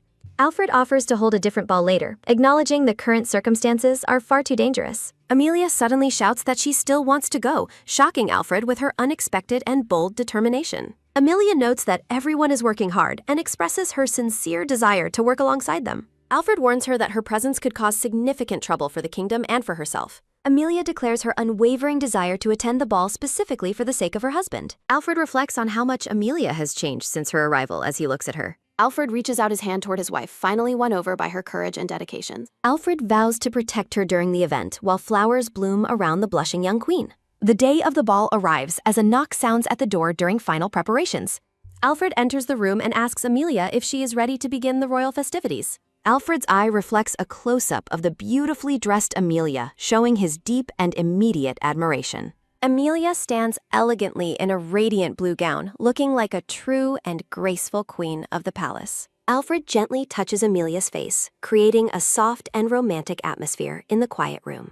Alfred praises his wife's beauty, comparing her to a spring goddess in her perfectly suited gown. A flustered and shocked Amelia reacts to the goddess compliment with total embarrassment and wide eyes. Amelia shyly tells Alfred that he looks just as splendid in his formal royal attire too. Alfred turns toward the hallway to lead her as Amelia follows with a slightly nervous expression. The pair resolves to make their entrance as the grand royal ball officially begins at last. Alfred and Amelia hold hands firmly, ready to face the foreign dignitaries as a united couple. Petals fall through the clear sky as the narrator announces that the ball has finally begun. King Bardo of Cagland, a large tigerkin, introduces himself with a polite and formal greeting. An official document identifies the visitor as King Bardo Tyberg of the Tigerkin Kingdom, Cagland. Alfred and King Bardo share a firm and respectful handshake as they meet in the law. Bardo introduces his second queen, Calera, who greets the royal couple with a seemingly pleasant smile. Amelia introduces herself, but she immediately feels a sudden and intense sense of menace from Calera. King Bardo laughs heartily, expressing his great joy at the hospitality provided during the dinner banquet. The banquet proceeds smoothly despite everyone's concerns, while Calera watches everything from behind her fan. Hannah and the staff are exhausted after remaking Calera's entire meal to suit her specific palate. Amelia smiles happily to herself, feeling relieved that the ball appears to be a great success. King Bardo mentions that he has heard the view from the castle balcony is a splendid sight. Alfred offers to personally escort the Tigerkin King to the balcony to see the view himself. Bardo asks if the wives will join, but Calera insists on staying behind with Lady Amelia. Alfred whispers a promise to return as soon as possible before leaving Amelia with the Tigerkin. Calera snaps her feathered fan shut, the sound echoing through the room as the men depart. Calea claims she wants to show her gratitude for the hospitality, but her expression makes Amelia flinch. Calea proposes performing a story from her homeland, while a nervous Amelia politely encourages her to continue. Caleria's assistant suddenly grabs Amelia's arm, demanding that the young queen participate in the planned story. Amelia is pulled toward the center of the room and told to act according to the lyrics. Amelia stands isolated under the spotlight while the guests in the shadows begin to snicker at him. Clara begins singing about a human slave, her voice and expression filled with a cruel, mocking tone. The lyrics describe a despicable and lowly being, while Amelia trembles before the menacing Tigerkin Queen. Amelia realizes with horror that she is being cast as the despicable human character. Kalea asks if something is wrong while a distressed Amelia trembles before the mocking guests. Clara hides behind her fan while remarking that the role fits the human girl perfectly. Recalling Amelia's past, Kalira cruelly identifies her as a former prisoner while spectral chains appear. A musician plays a harp while the Tigerkin King watches the performance with interest. While the Tigerkin snicker, Amelia wonders what to do as the song mocks human greed. Clara sneers as she criticizes Amelia's dress, claiming it appears to be very cheaply made. Amelia recalls how much love Hannah put into making her gown and feels deeply saddened. Kalea asks if Amelia is dissatisfied with the story as thorny vines manifest around them. Clara laughs at Amelia's resentful gaze while the girl finds herself unable to move. As Amelia's silhouette dances under a spotlight, Clara praises her for playing the criminal well.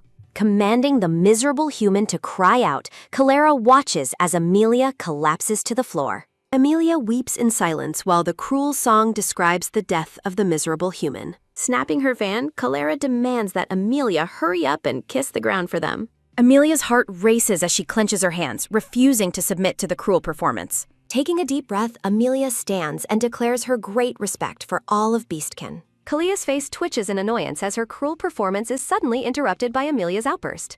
Hannah and the other maids watch their lady with tears of pride and deep emotion.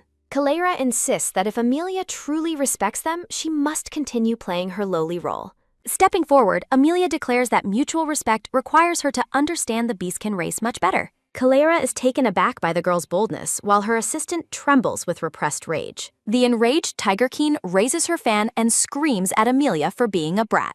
Amelia squeezes her eyes shut in fear as Clara prepares to strike her across the face. A loud smack resonates through the room as the intended blow is suddenly blocked. Amelia opens her eyes and realizes Alfred has returned to intercept the strike for her. Clara sweats profusely while attempting to lie and excuse her violent actions as mere acting. Alfred glares at the Tigerkin Queen and sternly questions if she truly considers this an act. Alfred towers over Clara and informs her that he has an absolute hatred for lies. Alfred displays an ancient text that proves Calira's song was an intentional and malicious lie. King Bardo appears behind Clara and sternly demands to know the meaning of her behavior. The Tigerkin King slams his gloved hand down to silence his second queen's desperate excuses. King Bardo strips Clara of her royal title and forbids her from calling herself his queen. Bardo declares that she has brought shame to their kingdom as the woman trembles in shock.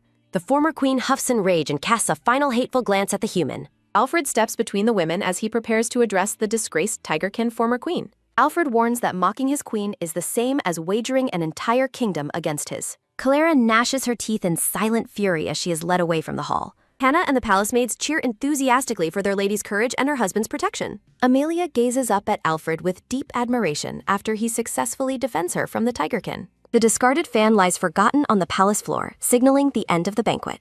Alfred and Amelia rest together at a table while he sighs from the night's exhaustion. Alfred pets his wife's head and tells her she is far too kind for her own good. King Bardo bows his head and offers a formal apology for the rudeness of his queen. Bardo explains that Clara will be banished to a high tower to safeguard their royal secrets. Alfred apologizes for making Amelia experience something painful again, despite his promise to protect her. Amelia gazes at her husband and asks him to stop apologizing for what has happened. Amelia touches the bandage on Alfred's cheek and expresses her happiness that he protected her. Alfred formally asks his queen for a dance as the moon shines brightly in the sky. Amelia agrees to the dance as the couple moves together amidst a garden of roses. Amelia beams with joy while thanking Alfred for allowing her to stay by his side. Alfred warns his wife not to speak lightly of the dangerous beastkin instincts he harbors. Under the full moon, Alfred warns Amelia he cannot restrain his instincts much longer tonight. Amelia watches in shock as Alfred's eyes glow red, signaling his instincts have finally awakened. Alfred huffs heavily while struggling against the primal urges surfacing during the full moon night. Alfred pins Amelia down as she gazes at him with a mixture of fear and desire. Looming over her, Alfred admits her kindness makes it harder for him to hold back. Amelia pleads with her husband to wait as he begins to sniff her neck intimately. Alfred licks Amelia's neck, praising her delicious taste while pinning her firmly to the floor. Amelia reflects that despite violent history, Alfred is nothing like the bloodthirsty beastkin of old. Reaching out, Amelia gently cups Alfred's face as she chooses to trust her husband completely. Closing her eyes, Amelia focuses on the comforting warmth radiating from Alfred's large beastkin form. Amelia reassures herself that Alfred's warm embrace means everything will be all right between them tonight. Alfred ruffles Amelia's hair before grabbing her hand and offering her one last chance to run.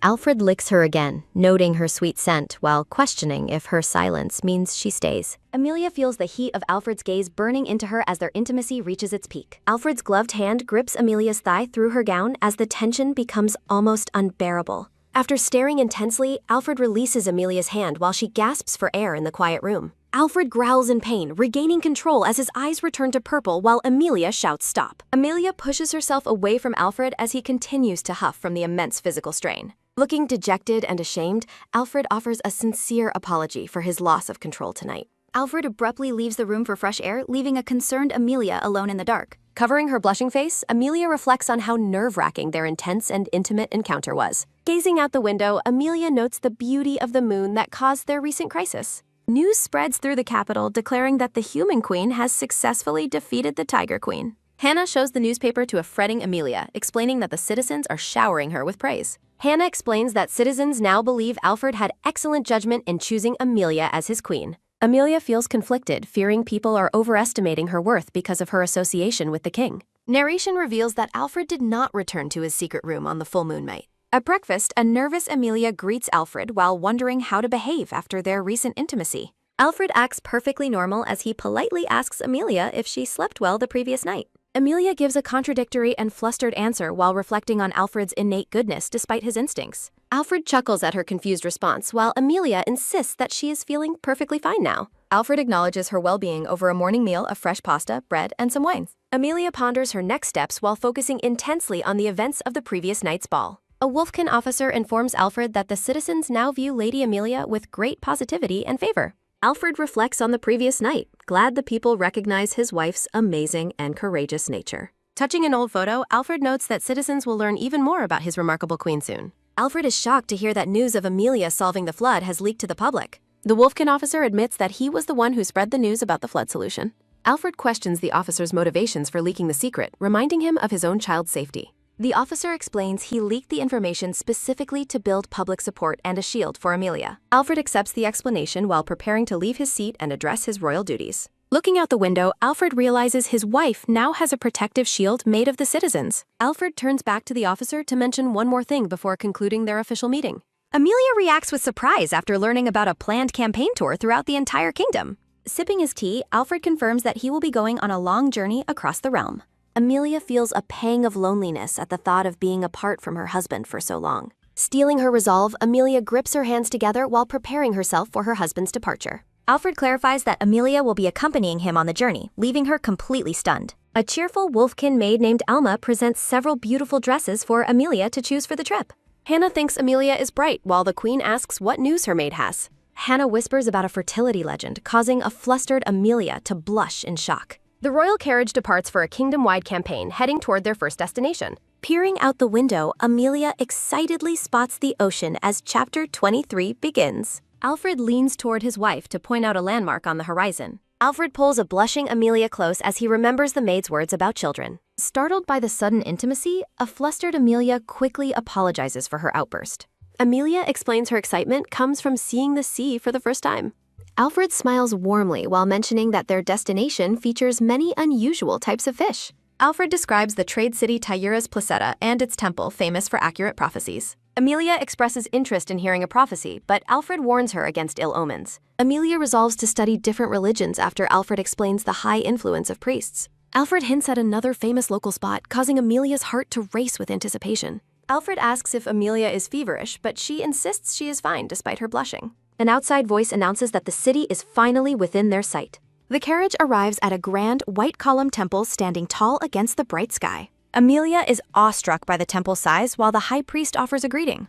Alfred shares a firm handshake with the high priest, thanking him for the hospitality. The high priest welcomes the queen while a nervous Amelia offers her polite thanks. 3 young Wolfkin children peek curiously from behind the high priest's robes. Amelia feels deeply moved by the children's warm welcome and their gift of flowers. Alfred is annoyed by separate rooms, but the high priest cites temple sanctity. The high priest invites them to a feast once they have settled into their rooms. Alfred leans in and quietly whispers for Amelia to visit his room later tonight. Amelia happily agrees, feeling touched by her husband's efforts to accommodate her needs. The couple attends a grand welcome banquet immediately following their arrival in the city. Amelia notices several figures whispering in the shadows behind the temple's pillars. While sipping her tea, Amelia wonders about the meaning of the strange, quiet whispering. After the long day of travel and festivities, Amelia finally relaxes with a sigh. Hannah expresses concern for Amelia's fatigue after such a long journey and a feast.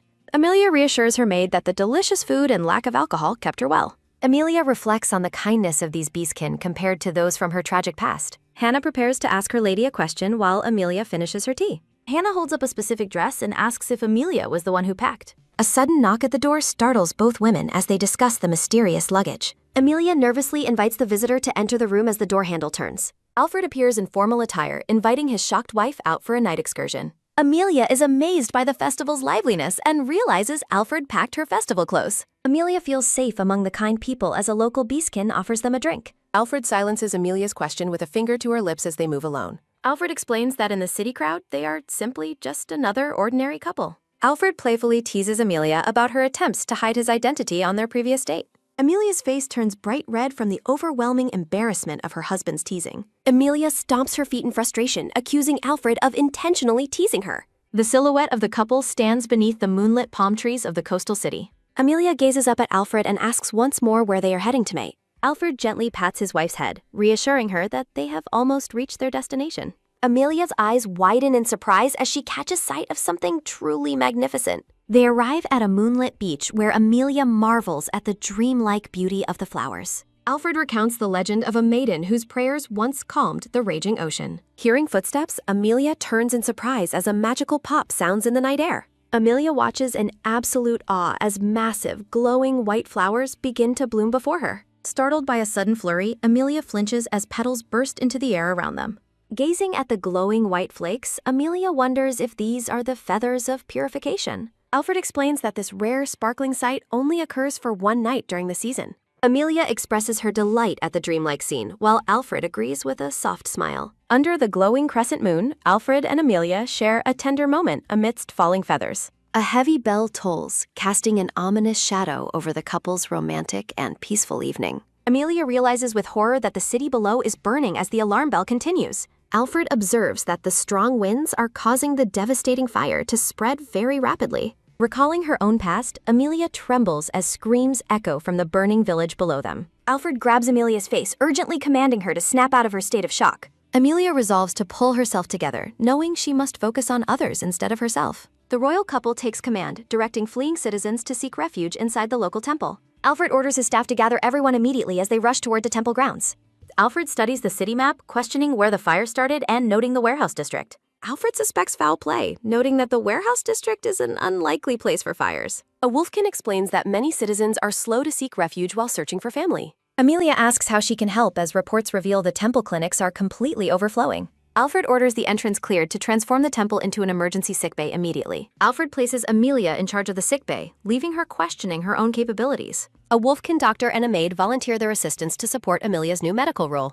Gritting her teeth, Amelia prepares to face the crisis and help the many injured citizens. Standing before a backdrop of lilies, Amelia bravely declares her commitment to lead the efforts. Amelia takes charge, ordering beds to be set up and gathering blankets for the victims. Amelia directs Alma to gather curtains and napkins to be used as emergency bandaging materials. Alfred instructs the workers to space out the beds so doctors can examine the injured. Amelia directs a mother and child to the waiting room to treat the critically injured. Gritting her teeth, Amelia leads a wounded citizen toward help as she ignores her fatigue. Alfred reflects on their efforts to shelter victims until the fire finally abated the next day. Amelia stands silently amidst the smoking ruins, observing the total devastation of the coastal city. Amelia wipes away a stray tear, reminding herself that there is no time for crying. Looking over the scorched earth, Amelia vows to do everything possible for the surviving citizens. Alfred sits in deep thought until a sudden knock at the door interrupts his reflection. Amelia appears at the doorway, covered in soot and grime from her long night's work. Amelia reports that the situation has settled, while Alfred acknowledges her report with a look.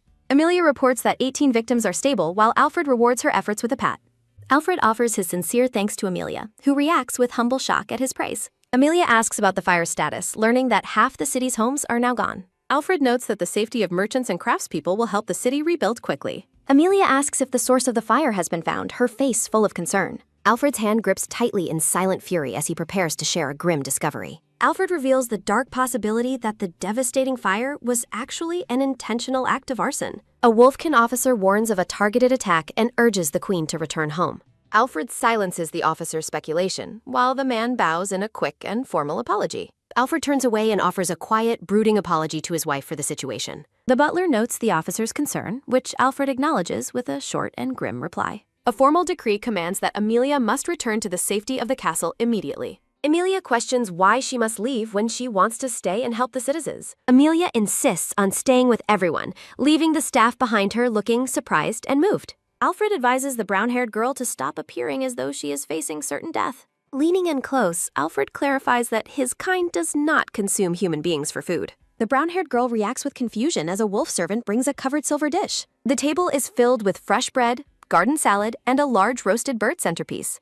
The brown-haired girl stares at the lavish human meal with wide, trembling, emerald green eyes. Alfred stands and leans over the table, his presence looming over the seated brown-haired girl. While carving the meat, Alfred notes the meal is comparable to standard human culinary choices. The girl observes the spread of salad and bread, surprised that meat is also included. Alfred serves her a plate, explaining it is traditional for the family head to serve. Stunned by his hospitality, the brown-haired girl looks up at the king in silent shock. Alfred sits and encourages her to begin eating before the prepared food becomes cold. After taking a tentative bite, the brown-haired girl is amazed by the meal's wonderful flavor. Alfred watches her closely with a sharp, calculating gaze as she enjoys the warm food. Seeing her reaction to the simple meal, Alfred remarks that it is merely a soup. The girl recounts her prison diet of cold soup. Alfred reflects on human cruelty toward humans. Alfred turns away with a somber expression after hearing about the girl's past prison treatment. The brown-haired girl flinches as wolf servants approach to clear the table after the meal. Alfred stares at her and simply announces the next part of the schedule is beginning. Alfred looks at her and bluntly commands the brown-haired girl to go take a bath. Horrified, the girl assumes the bath is a final step in seasoning her for a meal. She gulps in terror, viewing the prospect of a bath as a death sentence for consumption. Alfred offers a slight smirk while explaining that maintaining cleanliness is an important requirement. The wolfmaid begins leading the brown-haired girl away from the dining hall toward another wing. Walking down the corridor, the brown-haired girl glances back with a nervous and fearful look. A wolf's ear perks up as the girl continues her journey through the castle halls. Alfred remains at the table, watching the girl leave while holding a delicate porcelain teacup. Pink petals flutter through the air around the brown-haired girl as she walks toward her destination. Despite his kindness, the girl reminds herself that Alfred remains a predator of the beastkin race. Other beastkin servants watch from the shadows and whisper as the girl is led past them. The servants gossip among themselves, wondering what their king intends to do with this human girl. Looking around the hall, the girl feels overwhelmed by the presence of so many beastkin. Clenching her dress, she decides this transition is her final opportunity to attempt an escape. The wolfmaid stops at an ornate door and invites the brown-haired girl to enter. A large fur-covered hand reaches out and turns the golden handle of the heavy bathroom door. The brown-haired girl squeezes her eyes shut, fearing what she will find inside the room. Bright light spills into the hallway as the heavy double doors are pushed fully open. Tentatively, the brown-haired girl peeks with one eye as she enters the grand, luminous room. The girl and maid enter a massive, luxurious bathroom decorated with statues and pink flowers. The brown-haired girl is absolutely breathless, stunned by the sheer beauty of the grand bath. She sniffs the air and realizes the entire room is filled with the scent of roses. The wolfmaid confirms the girl's observation, stating that Alfred is quite fond of roses. The girl's heart pounds as she questions the meaning behind Alfred's specific preference for the flower. The maid describes the meticulous process of scenting the girl's skin using fresh morning rose petals. Recalling the meal, the girl realizes the tea and cake were also flavored with roses. Looking in the mirror, she remains convinced she is being prepared for the king to eat. The girl retreats as the maid approaches, her anxiety rising despite the luxurious surroundings. The wolfmaid lets out a sigh and clarifies they are not beautifying her for eating. The brown-haired girl looks up with a skeptical expression, unable to fully trust the maid's words. She remains uncertain about the wolfkin's diet while the maid urges her into the water. The wolfmaid playfully asks if the girl would prefer it if she actually were being eaten. Alfred confirms his intention to stay and work alongside his wife during the crisis. Amelia passionately declares her desire to help while Alfred reflects on her name in silence. The wolfkin guards enthusiastically vow to protect Lady Amelia even at the cost of their lives. Amelia thanks the guards while Alfred proudly observes that his queen is truly remarkable. A figure in ceremonial robes stands at the doorway as the royal couple looks on. The gray wolfkin head priest accuses the human queen of being a disaster-bringing ill omen. Amelia's eyes widen in horror as she processes being labeled a bringer of misfortune. Alfred sternly demands to know if the priest is targeting those accusations at his queen. Injured wolfkin citizens murmur in disbelief about the possibility of a human starting the fire. The Wolfkin maid Alma angrily defends Amelia, saying such accusations should never be voiced. Alma highlights Amelia's tireless work for the people as the queen watches with deep gratitude. Two citizens admit the maid has a point, yet remain wary of the head priest's authority. The head priest silences the opposition, citing ancient legends that human queens cause great misfortune. The priest blames Amelia for the warehouse fires, while Alfred realizes the true nature of the situation. Alfred warns the priest against spreading baseless fears and mocking the queen, threatening severe consequences. Alfred's intense glare causes the head priest to gulp in fear and break out in sweat. Amelia looks at the fearful citizens, sensing their underlying anxiety toward her human presence. Amelia reflects on her past, realizing that fear of the unknown keeps people from understanding her. Reaching out, Amelia takes Alfred's hand and expresses empathy for why the priest would speak out. Despite the accusations, Amelia remains steadfast in her commitment to help the people in the city. Amelia asks how she can prove her intentions and earn the trust of the suspicious citizens. The head priest stammers in response to Amelia's sincerity while still harboring doubts about a human. A Wolfkin priest whispers about a legendary plant known as the Tears of the Goddess. Alfred and Amelia react with confusion to the mention of the mysterious and legendary plant. The head priest explains that only those acknowledged by the goddess can gather the plant without tears. Amelia formally accepts the challenge to pass the goddess's trial alone to prove her worth. Clad in a cloak, Amelia rushes through the dark woods to gather the plant before morning. A flashback shows Alfred giving Amelia a protective dagger in case she encounters any danger. Amelia grips the dagger tightly, hoping she will not have to resort to using it tonight. The deep, dark forest stands before Amelia as she ventures further into the night air. Haunted by doubt, Amelia worries about wild animals and her own worth if she fails the trial. Slapping her cheeks, Amelia resolves to stop self-pity and succeed for the sake of the people. A sudden rustle in the bushes startles Amelia, causing her to draw her dagger in fear. The wrestling continues in the thick, dark foliage as Amelia remains on high alert. A large shadow lunges forward, causing Amelia to scream as she prepares to defend herself. Alfred reveals himself, calling out her name as a shocked Amelia recognizes her husband. Alfred offers a gentle smile and apologizes for frightening his wife in the middle of the woods. Alfred explains he arrived because his guards are managing the city well without his constant presence. Alfred embraces Amelia among blooming flowers, promising he would never let her face this trial alone. Amelia reflects on her past fears of loneliness, feeling profound relief at Alfred's supportive presence. The sound of footsteps crunching on the forest floor signals their arrival at the trial site. They reach a beautiful moonlit altar where Amelia marvels at a magnificent goddess statue and flowers. Amelia's hand trembles slightly as she reaches out to touch one of the glowing white petals. Alfred asks if this is the plant, while Amelia notes with surprise that she hasn't shed tears. Amelia realizes the Tears of the Goddess is actually a plant called MANHWA from her homeland. Amelia explains to Alfred that MANHWA grows in the south and is in the royal garden. Amelia joyfully describes the plant's medicinal properties, noting it can heal everyone's burn wounds quickly. Praying to the goddess, Amelia feels acknowledged and gratefully prepares to take the healing plants. Alfred's ears suddenly twitch as he detects a change in the atmosphere around the forest altar. Alfred urges Amelia to hurry as rain begins to fall on a lonely cottage in the distance. Amelia appears physically overwhelmed, her face flushed and glistening with sweat in the dim light. Alfred commands Amelia to undress, while narration explains his royal lineage as the true queen's son. A flashback depicts the inheritance battle that led to Alfred's older brother being exiled from the kingdom. Alfred reveals his brother's last known location, while Amelia senses the deep pain of his long-standing longing. Gazing into Alfred's eyes, Amelia tenderly offers to share the burden of his hidden emotional suffering. Amelia internally minimizes her role, feeling like nothing more than a symbolic figurehead for the kingdom. Amelia resolves to support Alfred, feeling a strong desire to return the kindness he has consistently shown. Alfred leans in closely toward his wife, his gaze softening as he whispers her name. Beside a crackling fireplace, a soft plea is voiced for the king to proceed with their intimacy. Reflecting on Alfred's constant support, Amelia watches him through a lens of deep affection and rising desire. The couple leans toward each other, their lips inches apart as the surrounding air fills with romantic tension. Bathed in the warm glow of the fire, Alfred and Amelia share a passionate and deeply intimate kiss. Flashback imagery shows a younger, chained Amelia feeling absolute despair after being designated as the Beast King's sacrifice. The rhythmic sound of the carriage wheels signals the continuation of the royal couple's journey across the land. Passing through lush green landscapes, the royal carriage heads toward the next destination on their tour. Alfred checks on his wife's comfort, but he notices her staring at him with a dazed expression. Amelia quickly snaps out of her trance, her face turning bright red as she insists she is fine. Alfred accepts her reassurances while a sudden gust of wind sweeps through the open carriage window. Amelia's sun hat is snatched away by the wind, prompting a quick reaction to retrieve it. Alfred catches the hat and gently places it back on Amelia's head, causing her to blush even deeper. Amelia tries to steer her thoughts away from their recent intimacy by asking about their upcoming city visit. Alfred explains that the next city is governed by the Senna Louise family, renowned for their skill as falconers. Noticing a shift in Alfred's demeanor, Amelia wonders if her husband is keeping a secret from her. A white-furred wolfkin noble warmly welcomes the royal party upon their arrival at the grand estate.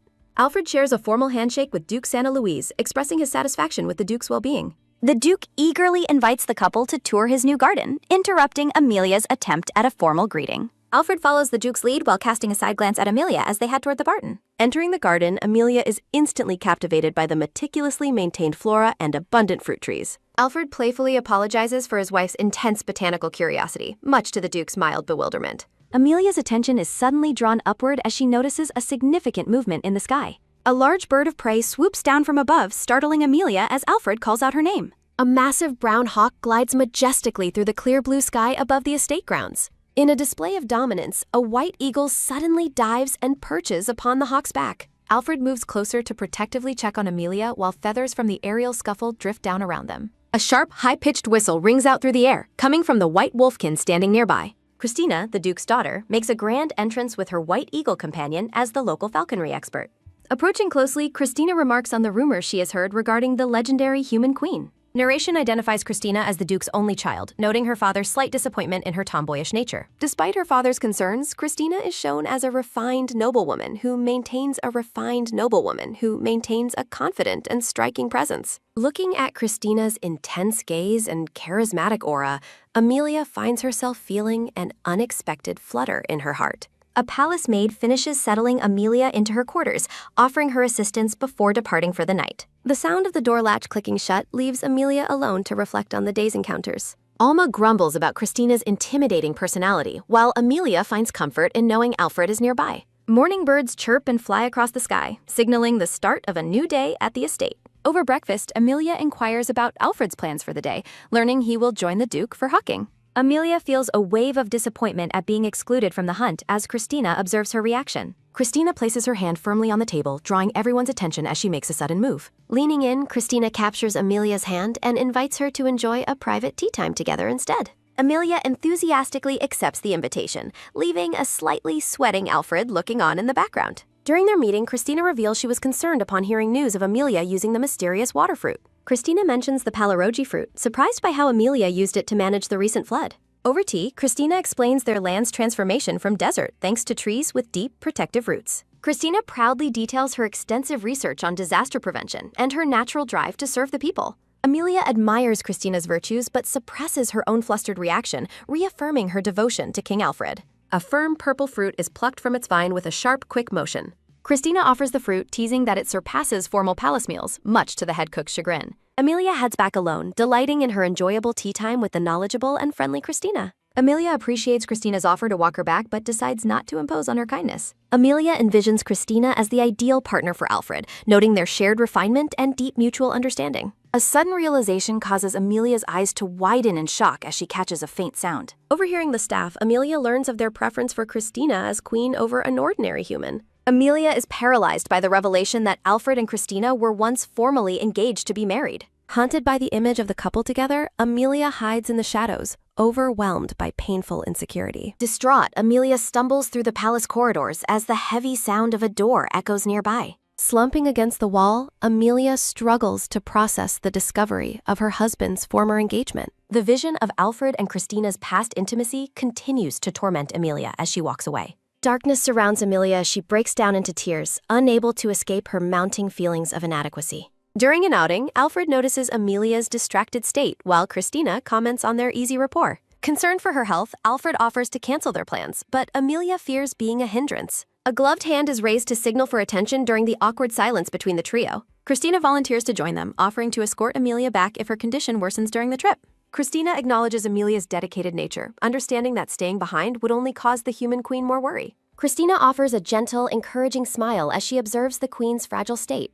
Amelia gazes at Christina, her mind racing with thoughts about the noblewoman's incredible character and history. Internalizing her insecurity, Amelia concludes that the amazing Christina is the person who truly deserves to be queen. Upon arriving at the school, a group of children excitedly swarms Christina, shouting her name and greeting. Alfred notes Christina's enduring popularity with children, attributing it to her profound and genuine kindness. A sharp twinge of sadness strikes Amelia as she watches the warm reception Christina receives from everyone. A young Wolfkin girl admires the queen's sparkling hairpiece, eagerly asking to get a closer look. Amelia kindly allows the child to touch her jewelry, eliciting an enthusiastic reaction from the impressed girl. Alfred observes that the children have warmed to Amelia, while she finds their innocent excitement truly endearing. Alfred's affectionate gesture cheers Amelia up, though the children playfully tease them for their romantic display. Christina gently corrects a child's behavior, teaching him that pointing is an impolite gesture. Christina suggests ending the visit soon, holding Amelia's hand while Alfred watches the two women interact. Tormented by doubt, Amelia remains convinced that Christina would be the far superior choice to serve as queen. A young boy rudely mocks the girls, claiming they shouldn't be arrogant or hold high opinions. The boy loudly asserts male superiority, insisting that girls should simply obey orders and follow the lead. As the children argue about gender roles and authority, Amelia realizes she must intervene before the situation escalates. The boy pushes a girl down the stairs, prompting a frantic cry from Amelia as everyone rushes forward. A small brown loafer falls onto the brick steps as the scene of the accident unfolds. Christina catches the falling girl, shielding her from injury as Alfred checks on their well-being. Amelia sighs in profound relief, her heart still pounding from the terror of the near tragedy. A small, trembling hand reaches out and grips the fabric of the queen's dress for support. The frightened boy hides behind Amelia, shaking as he tearfully admits he didn't intend to cause harm. Christina gently examines the crying girl, asking if she sustained any injuries during the sudden fall. Christina comforts the sobbing child, reassuring her that the minor scratch is not her fault. The other children swarm Christina with bandages to treat the small scratch on her own arm. Christina ends up covered in several haphazardly placed bandages, much to the amusement of the onlookers. Alfred smiles warmly at the wholesome scene as the children continue to fuss over the kind Christina. Still overwhelmed with guilt and confusion, the little boy weeps as he considers how to make amends. Amelia holds a pink, lace-trimmed handkerchief as she prepares to comfort a crying child. Amelia leans down to gently ask the young Wolfkin boy what he should feel. Blushing, the boy blushes and grips the handkerchief while admitting that he needs to apologize. The boy approaches Lily, a small Wolfkin girl with yellow fur, who looks surprised. Wiping Lily's face, the boy apologizes and resolves to protect those he likes as he cries. Alfred shares a moment with the boy, explaining his own desire to protect his loved ones. Christina encourages the boy, stating that gender and age do not limit one's protective spirit. Christina instructs the children to study and be respectful in order to cherish their friends. Alfred smiles warmly as he praises the noblewoman for providing a truly perfect answer. During a celebratory bird release, the young boy presents a yellow rose to the blushing Lily. Alfred observes Christina, privately noting in thought that they appear well-suited for one another. Amelia looks down in quiet sorrow, feeling the weight of her perceived human inadequacies. Alfred and Duke Senna Louise discuss the numerous gifts received from the appreciative local citizens. A festive basket of fruit and sunflowers sits alongside a green-wrapped royal gift. Duke Senna Louise asserts his firm belief that his daughter is far more suitable to be queen. Other nobles agree as Alfred's anger begins to flare at the public challenge to Amelia. Alfred turns to a distressed Amelia, asking if she was already aware of the situation. Amelia offers a silent, pained nod as she confirms her knowledge of the former engagement. Alfred declares his absolute devotion, while a nearby noble whispers a doubt about Amelia's leadership. Alfred's ears twitch in fury as he demands to know if they challenge his judgment. Duke Senna Louise proposes a royal trial between Amelia and Christina to determine the rightful queen. The nobles eagerly support the proposal as a definitive way to validate the human queen. The Duke explains that the trial will provide absolute clarity on who is most suitable. A heavy silence follows as Christina sets down her teacup with a weary, audible sigh. Christina calmly states that she has no objection to participating in the dangerous royal trial. Turning toward the queen, Christina asks if Amelia also accepts the terms of the challenge. Amelia reels at the realization that she must compete with Christina for the royal crown. A sense of overwhelming pressure and tension fills the room after the formal trial proposal. Surrounded by roses, Amelia faces the reality of competing against Christina to remain the queen. The history of the royal trial is presented as an ancient and formidable test of leadership. The trial involves navigating a dangerous cavern to prove one's divine aptitude to rule. Legends detail the trials used for challenging improper rule or deciding between royal twin heirs. Alfred expresses shock at the revival of a trial that once caused a candidate's death. Christina acknowledges the past tragedy while maintaining her composure regarding the current royal situation. The trial centers on touching a glowing purple pyroxene stone to confirm one's regal aptitude. Amelia is visibly shaken by the danger while Alfred remains deep in troubled, silent thought. Alfred refuses to let his wife face danger, prompting a sharp, defiant rebuttal from the Duke. Fearing for the kingdom's stability, Amelia stops Alfred from taking the trial in her stead. Amelia clings to Alfred's arm, urging him not to abuse his royal power in this place. Alfred softens his gaze, remembering how often Amelia has provided him with such warnings. Amelia looks at her husband with a mixture of determination and lingering, deep-seated insecurity. Standing tall, Amelia formally declares her intention to undergo the dangerous and legendary royal trial. Christina observes the human queen, noting that the final choice rests solely with her decision. The nobles cheer, convinced that Christina's victory and Amelia's defeat are already predetermined. A close-up reveals Amelia's intense green eyes as she processes her daunting and risky decision. Internally, Amelia admits her doubt, feeling she stands no chance against the perfect Lady Christina. Despite her fear, Amelia's desire to stay by Alfred's side remains her primary motivation. Haunted by the noble's taunts and the trial's bloody history, Amelia shivers in her bed. Carrying a lantern, Amelia wanders through the darkened palace corridors to find her husband. Amelia peeks into a room, catching sight of Alfred's silhouette during the quiet night. Clutching a lantern, Alfred enters a room while Amelia follows him through the dark corridor. Amelia observes Alfred's movements from a distance, wondering if the king still has tasks to complete. Peeking from behind a corner, Amelia watches Alfred approach a door in the Duke's wing. A close-up shows Alfred's large furred hand knocking firmly on the wooden door of the room. Amelia gasps quietly as she hides, her eyes wide with curiosity about the late-night meeting. Alfred stands at the threshold of the room as a woman in a nightgown greets him. Inside the flower-filled room, Christina greets Alfred by noting his boldness in visiting his former fiancé. At the trial site entrance, the Duke cautions Christina to remain careful during the upcoming challenge. Palace maids cheer for Christina, who graciously thanks them for their confidence in her inevitable success. Standing at the edge of the forest, Alfred calls out to Amelia as she prepares herself. Alfred leans in toward his wife, expressing concern about whether she managed to get any sleep. Forcing a weak smile, Amelia reassures Alfred that she will be fine, despite her obvious exhaustion. Christina interjects by admitting she also stayed awake all night, catching Alfred's brief and silent attention. Alfred pulls Amelia into a protective embrace, while she internally struggles with feelings of being selfish. Holding Alfred tightly, Amelia thinks about her deep desire never to let go of his warmth. Reassured by Alfred's promise to always stay by her side, Amelia clings to his royal garments. Duke Senna Louise clears his throat loudly to interrupt the couple's intimate moment and proceed with business. Christina challenges Amelia to give their all today, prompting the human queen to confirm her readiness. Looking back at her husband, Amelia follows Christina toward the dark entrance of the ancient cavern. Alfred offers a final nod of encouragement as the two women officially begin their royal journey. Watching them disappear into the cave, the Duke remarks that only waiting for the outcome remains. Alfred stares into the darkness with a grim expression, privately admitting he has a bad feeling. Entering the cavern, Amelia nervously acknowledges that this is where the legendary trial is held. Christina moves ahead with confidence, noting that her eyes are already adapting to the deep subterranean darkness. Deep inside the cave, Alfred's wife lights a torch as the two women reach a plateau. A massive, ornate stone door looms before them, signaling the formal beginning of the trial.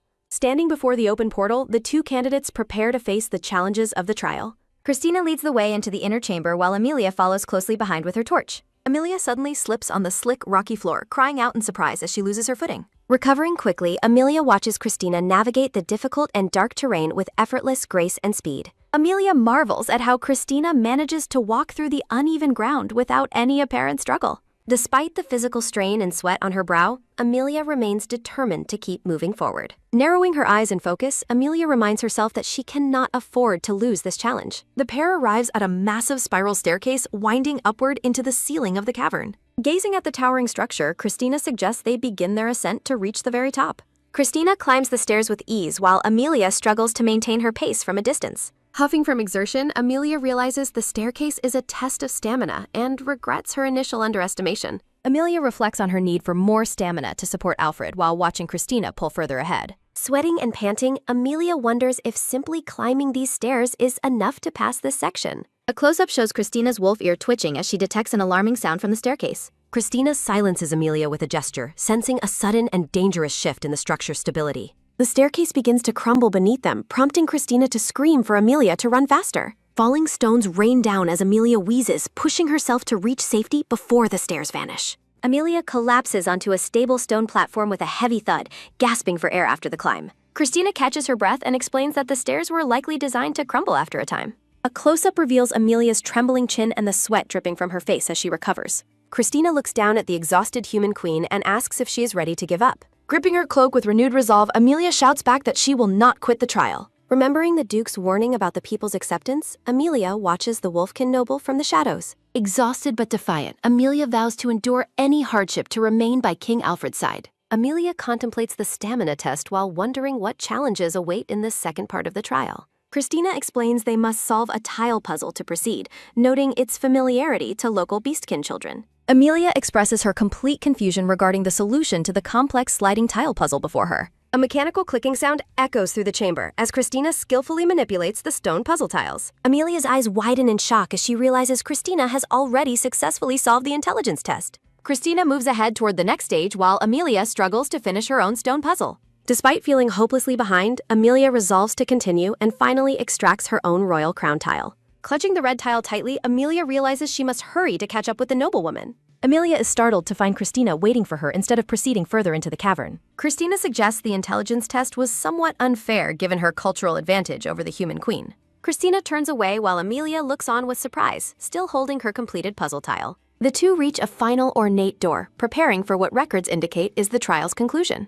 Amelia gazes at two broken, narrow bridges over a dark chasm and shudders in visible fear. Amelia reads a weathered inscription suggesting that crossing the bridge requires companionship rather than solitary effort. Christina and Amelia ponder the meaning of the ancient message on the illegible and damaged stone. A memory of Alfred and Amelia holding hands appears, framed by an ornate gold mirror's edge. Amelia realizes she is no longer alone and confidently tells Christina she understands the riddle's message. Rhythmic footsteps sound as the two women begin their coordinated walk across the parallel wooden bridges. Amelia beams with joy as she and Christina successfully reach the other side of the chasm. A sudden, loud rumbling sound echoes through the cavern as stones begin to shift and fall. A sharp scream of terror rings out as the structural stability of the cavern suddenly fails. Outside, Duke Senna Louise paces uneasily while Alfred watches the cave entrance with a look of concern. Alfred and his companion realize the missing reservoir water is likely coursing through the trial's underground cavern. Alfred stares into the dark cave and shouts his wife's name as the ground begins to shape. A small, dark pool of blood stains the cold stone floor inside the dusty, darkened chamber. Amelia supports a wounded Christina, who blames the lack of maintenance for the sudden structural collapse. Amelia's boot splashes into rising water as she looks down in realization of the mounting danger. A massive wall of water rushes toward them, prompting Amelia to scream for Alfred as it hits. Alfred stands frozen in terror as the sound of the structural collapse echoes from the cavern. Alfred and the Duke react with horror to the sound of Amelia's scream and the cave's destruction. A hand trembles in the darkness as Amelia slowly begins to regain consciousness after the flood. Waking up dazed and exhausted, Amelia looks around the dark room and wonders what just happened. Amelia recalls the wall breaking and realizes she has been unconscious for quite some time.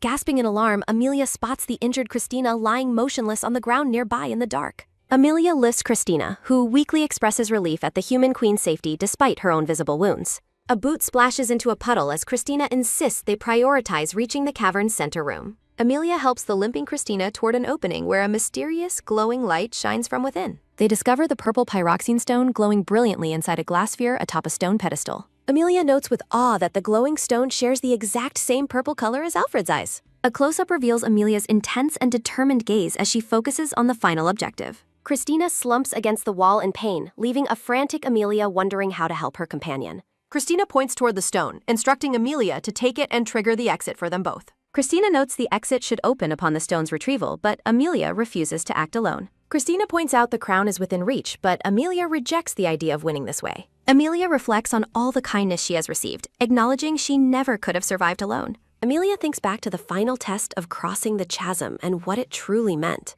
Standing before the exit, Amelia concludes that joining hands was the only true way to succeed. The two parallel bridges span the abyss, symbolizing the cooperative nature required to pass the trial. Christina asks if one is willing to help another regardless of birth, as Amelia reaches out. Squeezing Christina's hand, Amelia finally understands the true meaning of leadership and the royal trial's message. Christina acknowledges Amelia's suitability as queen while privately commending Alfred for his choice. Following the collapse, Christina slumps against Amelia, who supports her wounded and weary companion. Panicked by the severity of the situation, Amelia cries out for the injured Lady Christina. Amelia gazes at the rising water, torn between seeking help and remaining with her friend. Beads of sweat roll down Amelia's face as she struggles to find a way out. Overwhelmed by helplessness, Amelia weeps and desperately calls out for Alfred to save them. Driven by a sudden burst of resolve, Amelia realizes she must take immediate action. Tears stream down Amelia's cheeks as she prepares to use every resource at her disposal. Amelia gasps in surprise upon discovering an unexpected object tucked away in her pocket. Recalling Alfred's promise of protection, Amelia holds the whistle he gave her for emergencies. With a determined breath, Amelia blows into the ornate silver whistle to summon her husband. A heavy silence permeates the chamber as Amelia waits for any sign of a rescue. Amelia's expression shifts to pure terror when the whistle produces no audible sound at all. A sudden cracking sound behind her causes Amelia to spin around in high alert alarm. Stones continue to rain from the ceiling as the water levels threaten the trial's centerpiece. Amelia shields Christina from the debris, her name being shouted from above as safety approaches. Alfred's foot crashes through the stone ceiling as Amelia weeps with intense relief at his arrival. Alfred pulls Amelia into a fierce, protective embrace as the terrifying ordeal finally comes to an end. Alfred explains the reservoir failure while checking if the two women are unharmed after the flood. Christina is carried out on a stretcher as Amelia remains shaken by the near tragedy. Touched by his arrival, Amelia asks how Alfred managed to locate her deep within the cave. Alfred reveals the whistle's secret power while affectionately nuzzling Amelia, who thanks him with joy. Duke Louise immediately demands to know the final status of the sacred pyroxene trial stone. Christina confirms Amelia's success, conceding the crown and recalling Alfred's request for her to help. Alfred recalls the previous night, asking Christina to guide Amelia through the challenges of the trial. Christina playfully teases the king for asking such a favor from his own former fiancé. Alfred explains that the queen's roses bloomed only for Amelia, shocking the duke and local nobles. The duke and his companions kneel, formally asking for the new queen's forgiveness for their doubts. Flustered by the sudden display of subservience, Amelia urges the nobles to stand back up. Christina admits that she prefers her freedom over the restrictive and stuffy role of a queen. Duke Louise stands alongside Alfred, while the nobles acknowledge the shifting power in the kingdom. Christina declares her intent to serve as duchess, causing a stir among the traditionalist noble elders. In a garden setting, Alfred takes Amelia's hand and pledges his eternal service to her. Amelia processes the magnitude of the moment, realizing she has truly overcome the legendary royal trial. Surrounded by cheering crowds and falling confetti, Alfred officially proclaims Amelia as his rightful queen. Whispers erupt among the onlookers as Christina reacts with visible alarm to a sudden revelation. Alfred lifts Amelia into the air while an unseen threat prompts a look of pure shock. The title card announces the conclusion of the trial and the start of Chapter 31. Night falls over the Grand Royal Palace, where a serious discussion is about to take place. Alfred the Duke and another noble sit at a table for an urgent late-night meeting. Amelia senses the gravity of the atmosphere, fearing that they are about to receive grave news. Alfred questions the Duke regarding the certainty that his brother Gilbard orchestrated the recent attack. Amelia gasps in shock at the mention of the king's mysterious and dangerous missing sibling. A portrait reveals the likeness of Gilbard, the brother who vanished years ago under dark circumstances. Christina warns that the city is now a target, prompting her to urge Alfred for transparency. Alfred takes a deep, steadying breath as he prepares to reveal his family's darkest secrets. Turning toward his wife, Alfred asks if she is prepared to hear the full, painful history. Amelia offers a small, supportive nod to confirm her readiness to face the truth together. Alfred begins his story by recounting the events that transpired during his own childhood years. A flashback shows the palace towers as servants search for the young and elusive Prince Alfred. Scaling the castle wall, a 7-year-old Alfred panics at the thought of being taught. A maid pulls Alfred back inside, scolding him for repeatedly trying to leave the castle. An ornate frame explains that the first forbidden area was outside the castle grounds. During lessons, young Alfred demands to know why he is not allowed to go out. Pouting over a book, the boy laments his ignorance of the kingdom he must rule. Alfred chases a servant, questioning why his father has decided he must remain confined. Alfred reflects on the frustration of never receiving a proper answer from anyone he asked. Stomping down a hallway, the boy fumes over the collective silence regarding his restricted life. One day, young Alfred decides to sneak through the garden bushes toward a new destination. In an act of defiance, the young prince heads toward the forbidden North Tower. Standing at the base, the young boy stares up at the vine-covered stone tower. With a heavy creak, young Alfred pushes open the massive doors to the mysterious tower. The interior is shrouded in silence as a grand staircase winds up toward the top. A close-up shows young Alfred gulping nervously as he prepares to face the unknown. Every step on the floorboards produces a loud creak as the boy begins his ascent. Alfred tries to convince himself the tower is normal and questions the secrecy surrounding it. A close-up shows a wolf ear twitching as Alfred detects a sound from above. Heavy footsteps echo through the stairwell as Alfred continues his solitary climb toward the top. Panting from the physical exertion, the exhausted boy finally reaches the very top landing. A close-up of a glowing purple eye reflects the boy's sudden and intense shock. Young Alfred stares in disbelief, wondering why there is a prison cell in this tower. Approaching the bars, Alfred is suddenly knocked back as a spear is thrust through him. From the darkness of the cell, a scarred prisoner with glowing eyes watches the boy. Gasps escape the boy as he realizes the prisoner's purple eyes prove royal lineage. Lunging forward, the prisoner grabs Alfred and declares he will be the one to rule. A sharp slap sounds as a hand is violently knocked away during the terrifying encounter. Panicked, young Alfred flees the North Tower, his mind racing with questions about the prisoner.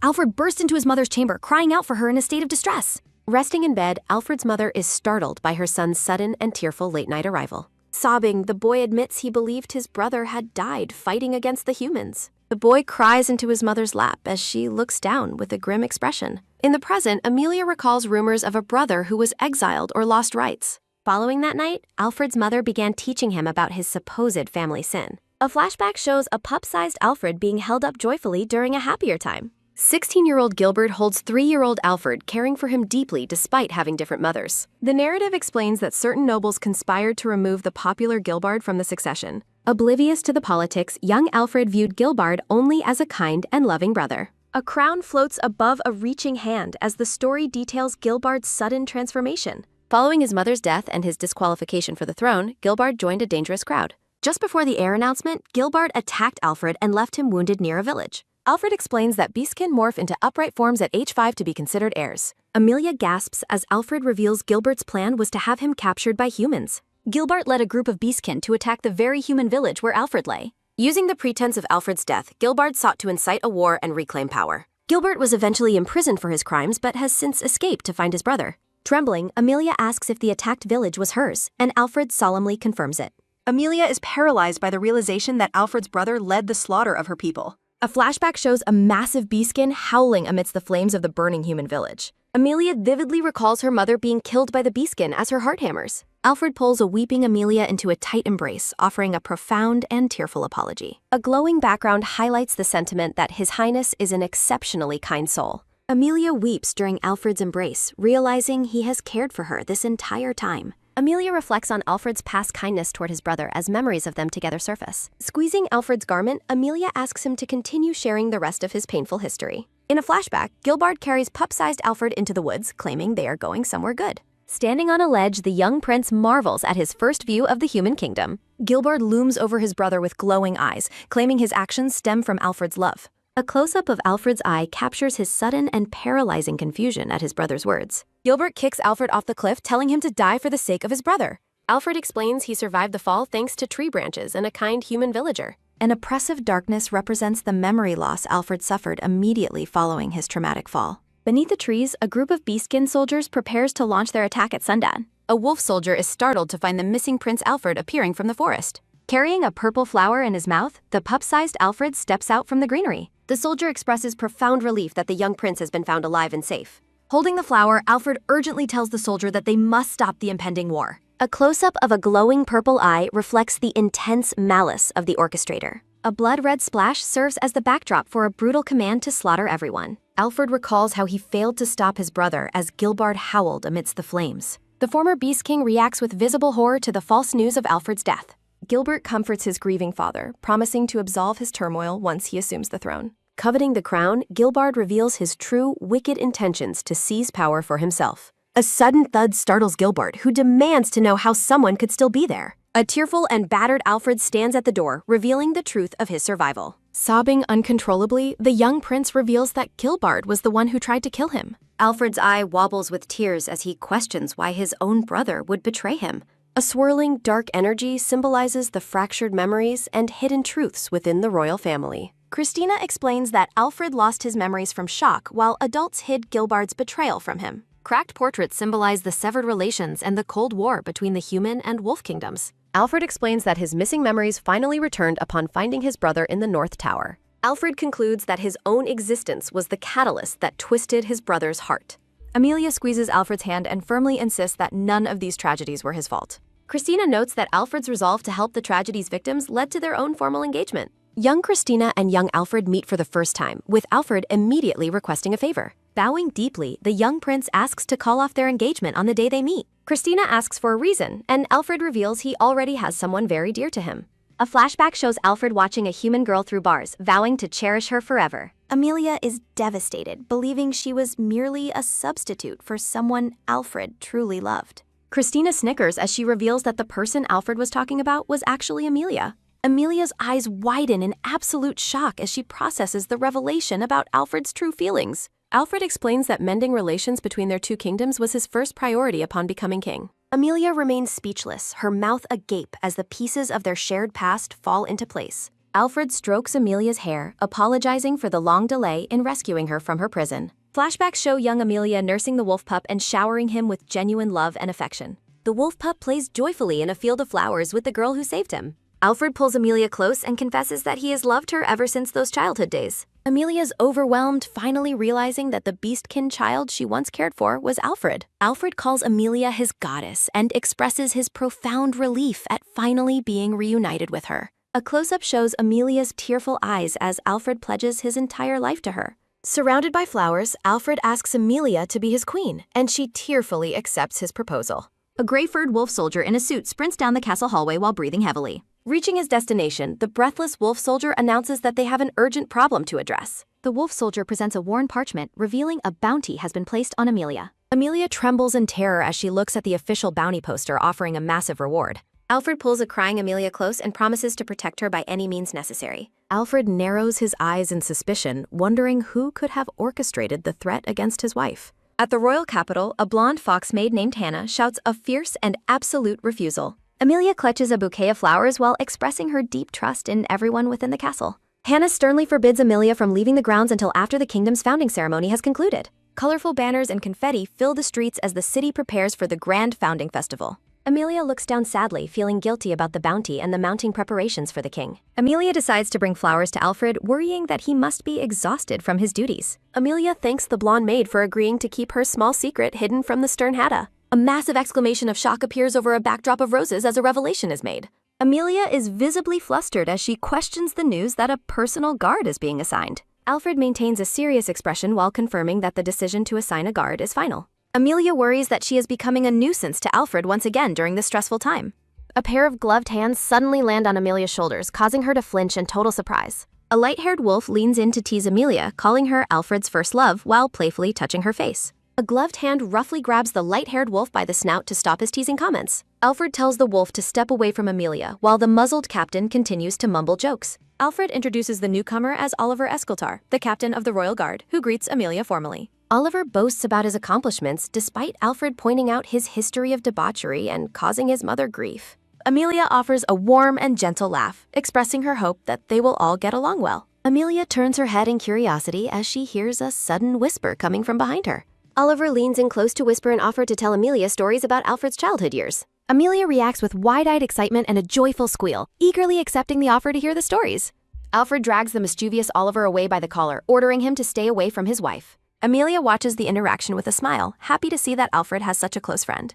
Alfred notes that while Oliver can be difficult, his skills as a guard are undeniably exceptional. Alfred explains Oliver's assignment as her bodyguard, though Amelia insists the guards should focus on him instead. Alfred gently touches Amelia's face, explaining that protecting her is essential for his own continued survival. Surrounded by butterflies and flowers, Alfred expresses his desire to be the only person reflected in her eyes. A close-up captures Amelia's blushing face as she looks up at her husband with deep affection. Amelia leans into Alfred, promising that her entire being belongs to him and his heart's desires. Alfred holds Amelia in a tender embrace, looking down at her with a soft and loving expression. Oliver interrupts the romantic moment, prompting a blushing Amelia to apologize and Alfred to call him rude. A close-up shows Oliver watching the couple with a knowing and slightly mischievous smirk on his face. Standing among bright flowers, Amelia declares her newfound resolve to live her life for the king's sake. The scene shifts to the garden where Oliver loudly complains about Alfred leaving him behind once again. Oliver continues his light-hearted complaints to Amelia, who laughs while they sit together among the white lilies. Oliver recalls being punished in the past for helping Alfred sneak out of the castle for a bit. Oliver teases that Hannah's anger was so intense she practically had demonic horns coming out of her head.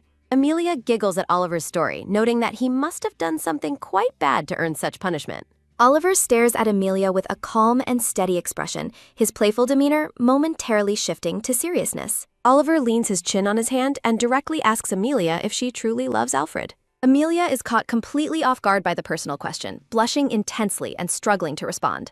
Oliver leans in close to the flustered girl and whispers a compliment about how cute she is. Looming over Amelia amidst falling petals, Oliver provocatively asks if she wants to do something naughty with him. The chapter ends with a close-up of Oliver's mischievous smirk as he repeats his bold and surprising proposal. The brown-haired girl loosens her dress to enter the bath while the maid watches. She relaxes in the warm, rose-filled water hidden behind heavy red curtains. The girl cups the fragrant water and morning petals in her hands. She sighs and admits that the warm bath feels surprisingly good for her body. Diving beneath the surface, the girl allows the water to fully envelop her. Underwater, she reflects on how strange it is that the Beastkin nation feels peaceful. Emerging from the water with a gasp, she wipes the droplets from her eyes. While wringing her hair, she hears a sudden noise and wonders what it was. Alert and terrified, she realizes Alfred has arrived as he stands in the doorway. She fears his hunger. The maid tries to stop him from entering the room.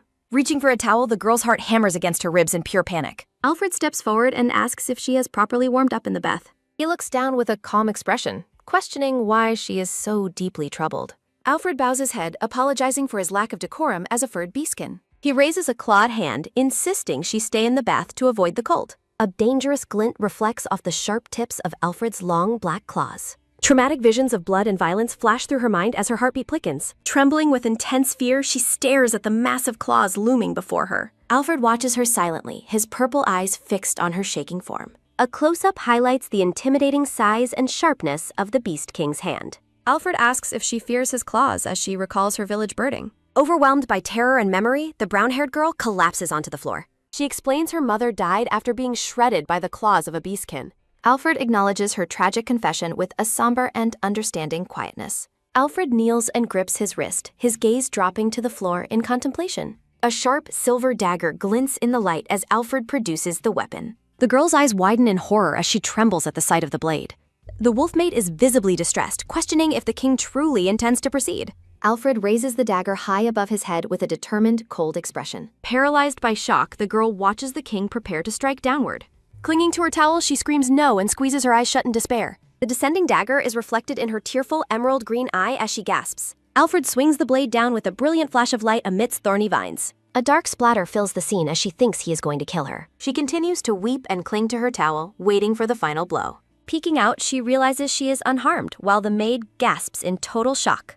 Sharp black claw fragments fall through the air and scatter onto the ground. The girl tentatively speaks to Alfred as she tries to understand what just happened. Alfred holds the dagger over his severed claws, confirming he cut them for her. The brown-haired girl is left in a state of absolute, wordless confusion. Alfred looks away somberly while holding the dagger he used for his sacrifice. She gulps and flinches, finally processing the weight of the king's self-inflicted action. The wolfmaid looks on with a soft smile as the tension finally breaks. The maid drapes a robe over her, noting Alfred has never done this before. The maid explains that Alfred discarded his claws for her, causing the girl's shock.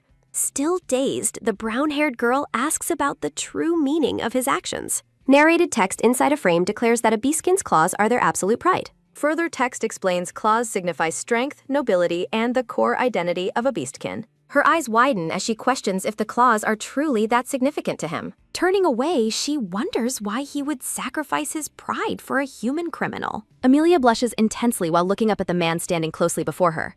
Oliver places a finger to his lips, playfully silencing the shocked woman during their encounter. Oliver points out that she is a poor liar as she watches him with a smile. A close-up shows the beastkin's muzzle as a puff of breath escapes in the air. Oliver admits he was seen through while the blonde maid giggles in the background. Grumbling, Hannah hoists a large wooden tub over her head with a menacing expression. Surrounded by white flowers, Oliver asks how she managed to detect his lie so easily. From behind, Amelia's long braid is visible as she faces the seated captain of the guard. Amelia smiles brightly, explaining her intuition stems from the absolute trust the king has in him. Hannah and Oliver are both caught off guard by the woman's sincere and heartfelt declaration. A close-up of Oliver's blue eye shows him reflecting on the weight of her words. Stretching his arms, Oliver concedes that while he is better at combat, Alfred wins with women. Oliver recalls Alfred's childhood vow to become a great king specifically to save his beloved. Listening intently, Amelia is surprised when Oliver suggests she can attend the festival if escorted. The narrative explains the upcoming founding festival will draw crowds from across all neighboring kingdoms. The scene shifts as a question arises regarding the specific nature of the royal event. A royal official reviews documents with Amelia, explaining the scheduled start of the founding ceremony. Illustrative panels detail the prayers night where the royal couple offers prayers to the goddess. The official describes the sunset vigil and the hour-long carriage journey required to reach the hall. Alfred expresses grave concern about the threat of bounty hunters lurking while the citizens are home. Amelia objects firmly to the idea of canceling the festival, emphasizing the people's high expectations. Touched by her conviction, Alfred pledges to keep her safe amidst a shower of petals. Alfred places a pocket watch in Amelia's hands, tasking her with keeping track of the time. Sharing a determined look, the royal couple vows to make the founding festival a total success. Amelia reflects on her deep desire for the event to succeed for the sake of everyone.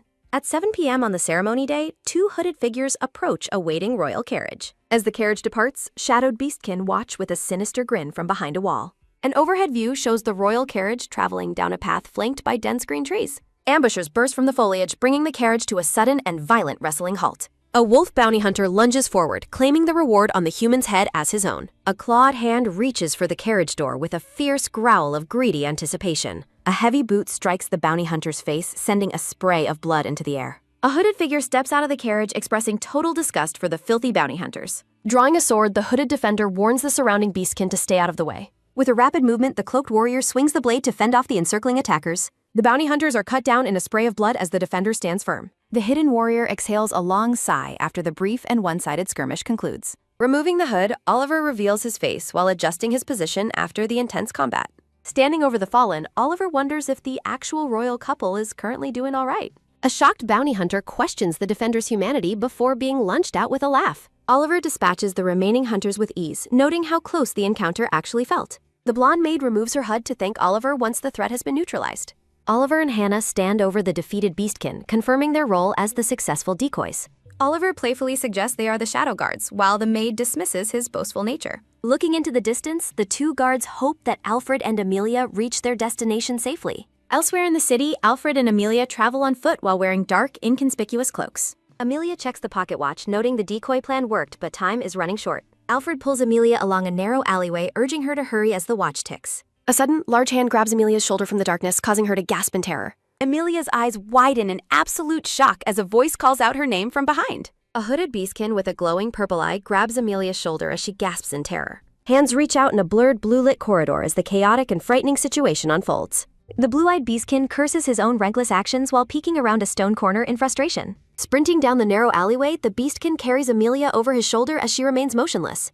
Startled, the blue-eyed beastkin turns around and discovers that Alfred has successfully tracked them down. The beastkin is paralyzed with fear as the towering silhouette of Alfred looms over him menacingly. Alfred roughly grabs the man by his cloak, demanding to know his name and true purpose. Amelia is frozen in terror as Alfred's purple eyes glow with intense and threatening malice. The blue-furred beastkin stares ahead with a worried expression, his ears flattened against his head. Alfred pins the man to a wall, accusing him of being a greedy bounty hunter. Amelia is heartbroken by the violence, while the captive beastkin begs for a chance to explain. A large beastkin woman demands to know if her husband has been rude to the royals. Sweating, the blue-furred man explains that he actually intended to help the royal couple escape. Alfred and Amelia exchange a look of utter confusion regarding the strange beastkin's sudden claim. The woman scolds her foolish husband before bowing deeply to apologize for his ridiculous behavior. Alfred narrows his eyes and questions why the man thought kidnapping Amelia was considered helpful. A helpful beastkin explains they were looking for the couple to show them a secret route. Blushing with embarrassment, the man admits he got ahead of himself once the queen passed by. Amelia is genuinely surprised, questioning why a beastkin would acknowledge a human as their queen. The beastkin reflects on his father's teachings about humans being a weak and cowardly race. Looking determined, the blue-furred beastkin admits he truly wants to understand humans much better. A close-up captures Amelia's luminous green eyes as she is touched by the man's sincerity. With a bright smile and a slight blush, Amelia offers her heartfelt thanks to the beastkin. The orange-clad woman claps her hands and urges everyone to hurry toward the sacred hall. 2 hours remain until midnight as the group avoids bounty hunters lurking in the city. The helpful beastkin leads Alfred and Amelia toward an ancient underground passage behind the wall. A group of beastkin people bows respectfully, offering prayers for the royal couple's safety. Alfred and Amelia nod in gratitude as they prepare to enter the secret stone temple. Amelia's brown boots step rhythmically onto the stone stairs as the group begins their ascent. A gust of wind echoes through the dark stone corridor as the pair continues on. Taking a deep, shaky breath, Amelia gulps nervously while staring into the dark path ahead. Alfred reaches out to Amelia, promising that they can accomplish anything as long as they're together. Amelia blushes and takes Alfred's hand while flowers bloom in the background of her thoughts. Alfred explains that the ancient passages were once used to defend against sudden enemy attacks. Amelia suddenly trips on a loose stone, prompting a panicked shout of concern from Alfred. Falling forward, Amelia is caught in a heap of fabric as she tumbles toward the ground. Alfred rushes to her side and shouts a warning to be careful after the fall. Checking her over, Alfred asks if she is hurt while Amelia tries to regain her composure. Alfred expresses his relief that she is safe, while Amelia offers a small, reassuring smile. Alfred insists on checking her shoulder, though Amelia sheepishly claims the injury is not that bad. Pulling back her cloak, Alfred discovers a bleeding cut, and Amelia apologizes for causing him worry. Alfred suddenly leans in to lick the wound, explaining that he is simply disinfecting the injury. A flustered Amelia trembles as Alfred continues to lick her shoulder amidst a backdrop of roses. Laughing, Amelia accuses Alfred of teasing her while he offers to finally dress the wound. Alfred admits he enjoys her company even now, leaving a blushing Amelia to feel quite overwhelmed. Hand in hand, the royal couple continues their long climb up the massive stone staircase. Alfred turns back to check on Amelia, asking if she is still holding up all right. Panting from the exertion, Amelia smiles brightly and declares they are almost at their destination. The rhythmic sound of footsteps echoes through the stairwell as the two move toward the light. Reaching the top landing, the exhausted pair stares ahead with determination as Alfred signals their arrival. Alfred and Amelia stand before the massive, ornate doors of the kingdom's sacred hall. The pair shares a meaningful glance and a silent nod before entering the cathedral. Reaching for the golden handles, they slowly push the heavy double doors open together. A bell tolls as a beastkin woman notes the official start of the ceremony. Checking the pocket watch, Alfred notes they arrived just as the founding ceremony begins. Entering the hall, Amelia marvels at the majestic statue of the revered sun goddess. Alfred explains that the hall has hosted royal wedding ceremonies for many generations past. Amelia expresses her joy at being able to pray for the kingdom's future success. Alfred echoes her sentiment and invites Amelia to offer their shared prayers to the goddess. Kneeling together, the royal couple bows their heads in solemn prayer before the silent statue. Amelia prays for eternal peace and prosperity for the kingdom and its considerate ruler. A bright spark catches Amelia's eye as the goddess's jewel begins to glow intensely. The radiant pink jewel floats upward, bathed in a soft light amidst the sacred hall. Petals drift through the air as the magical jewel continues its gentle and radiant ascent. Startled, Amelia catches the glowing jewel in her hands as it descends toward her. The radiant pink jewel pulses with a warm light within Amelia's protective, gloved hands. Mesmerized by its brilliance, Amelia finds the glowing artifact to be truly breathtakingly beautiful. Alfred suggests the goddess has acknowledged them by answering their earnest and heartfelt prayers. Amelia gazes at the radiant jewel, marveling at the incredible miracle she currently holds. Alfred confirms that the jewel's appearance proves the goddess has truly acknowledged his. Amelia offers her thanks to the goddess while vowing to keep the jewel very safe. Alfred thanks Amelia for her sincere prayers for the well-being of his beloved people. Amelia reflects on her initial fear of beastkin and the hardships she once endured. Surrounded by roses and butterflies, Amelia recalls the prejudice she faced from various townspeople. Looking at Alfred, Amelia notes how much everything has changed thanks to his kindness. Amelia recalls the beastkin man's desire to understand humans better after meeting her today. Wearing a crown of light, Amelia expresses her own desire to learn more too. Amelia thanks Alfred for showing her the beauty of the kingdom and its citizens. Alfred pulls Amelia into a tender embrace, marveling at the strength she has gained. A close-up shows Amelia's hand clenching Alfred's cloak as she leans into him. Embracing before the statue, Alfred reveals he has something very important to discuss. Surrounded by blue roses, Alfred proposes that they get married within this sacred hall. Alfred asks Amelia to be his queen forever, and she joyfully accepts his proposal. Alfred thanks Amelia while holding her face tenderly during their intimate, romantic moment. The couple shares a passionate kiss beneath the watchful eyes of the sun goddess. Later, a carriage departs as Amelia expresses relief that the assassins are finally gone. Alfred's expression turns serious as he prepares to reveal a heavy, long-hidden truth. Amelia looks up in concern, questioning the important news her husband needs to share. Alfred reveals the shocking truth that his brother was the one who placed the bounty. Amelia is paralyzed with terror, her heart racing as she processes the dark revelation. Alfred links his brother Gilbard to previous incidents like the fire and cave collapse. Alfred concludes that Gilbard orchestrated the tragedies as vengeance for losing the royal throne. Clenching his fist, Alfred admits he once blamed himself for his brother's twisted mindset. Shifting his gaze back to Amelia, Alfred declares he has finally discarded those guilty thoughts. The narrative emphasizes Alfred's newfound and absolute resolve to put an end to Gilbard's crimes. Alfred vows to capture Gilbard and make him answer for every one of his sins. Amelia looks at her husband with deep affection, sensing his sincerity and heavy burden. Alfred reaches out to Amelia, who leans into his chest for comfort and reassurance. Alfred acknowledges the terrifying experiences he has cost her while pulling her into a hug. Alfred nuzzles Amelia's hair, expressing his deep regret for the hardships she has faced. Amelia gazes at Alfred, expressing that her fear vanishes as long as His Highness is present. Holding the radiant pink gem, Amelia notes the sun goddess is surely watching over her. Alfred explains that the true love's jewel appears only when royal passion reaches its peak. The jewel splits to reveal 2 rings, leaving Amelia eager to see their final form. Palace staff scramble frantically to prepare flower petals and drapes before the grand ceremony begins. Observing the chaotic preparations, the royal couple agrees they should lend a hand to the staff. Amelia walks through the quiet castle halls, her mind focused on a specific task. Brightening with an idea, Amelia decides to head to the greenhouse to gather fresh roses. Amelia imagines Alfred's delight, certain that he will love the roses she plans to pick. Amelia carefully snips vibrant red and white roses, her focus entirely on her task. A large, dark boot suddenly appears near the flower beds, signaling an unexpected intruder's presence. Startled by a sudden noise, Amelia turns her head to see who has entered the greenhouse. A gray-furred beastskin with scarred eyes emerges, causing Amelia to gasp as she notices his purple eyes. Sensing a different, darker aura, Amelia watches in horror as the mysterious wolf mocks her presence. The intruder mentions a secret greenhouse path as Amelia trembles, realizing she is facing Gilbard. The scarred wolf is revealed as Gilbard, Alfred's brother, who watches Amelia with a sinister grin. Haunted by memories of fire and blood, Amelia recalls how her parents died because of him. Gilbard addresses Amelia by name, his expression cold and predatory as he looks down at her. Gilbert threatens her life while demanding a chat, leaving a terrified Amelia frozen in his grip. Recalling Alfred's vow to stop him, Amelia realizes she must find the strength to resist. Gilbard reflects on the kingdom's peace while flashbacks show a tranquil village and happy beastkin children. Crushing a rose, Gilbard venomously declares that the throne and the crown should have been his. Through her tears, Amelia pleads with Gilbard to stop committing crimes against the king's peaceful reign. Gilbard laughs dismissively at the mention of his crimes, his eyes glowing with a dark intensity. Gilbert blames Alfred for the tragedy, claiming that her parents would be alive if he were king. A dark silhouette of Gilbert wearing a crown underscores his claim that Alfred is the criminal. Gilbert draws comparisons between their suffering, while Amelia shouts that his actions led to her imprisonment.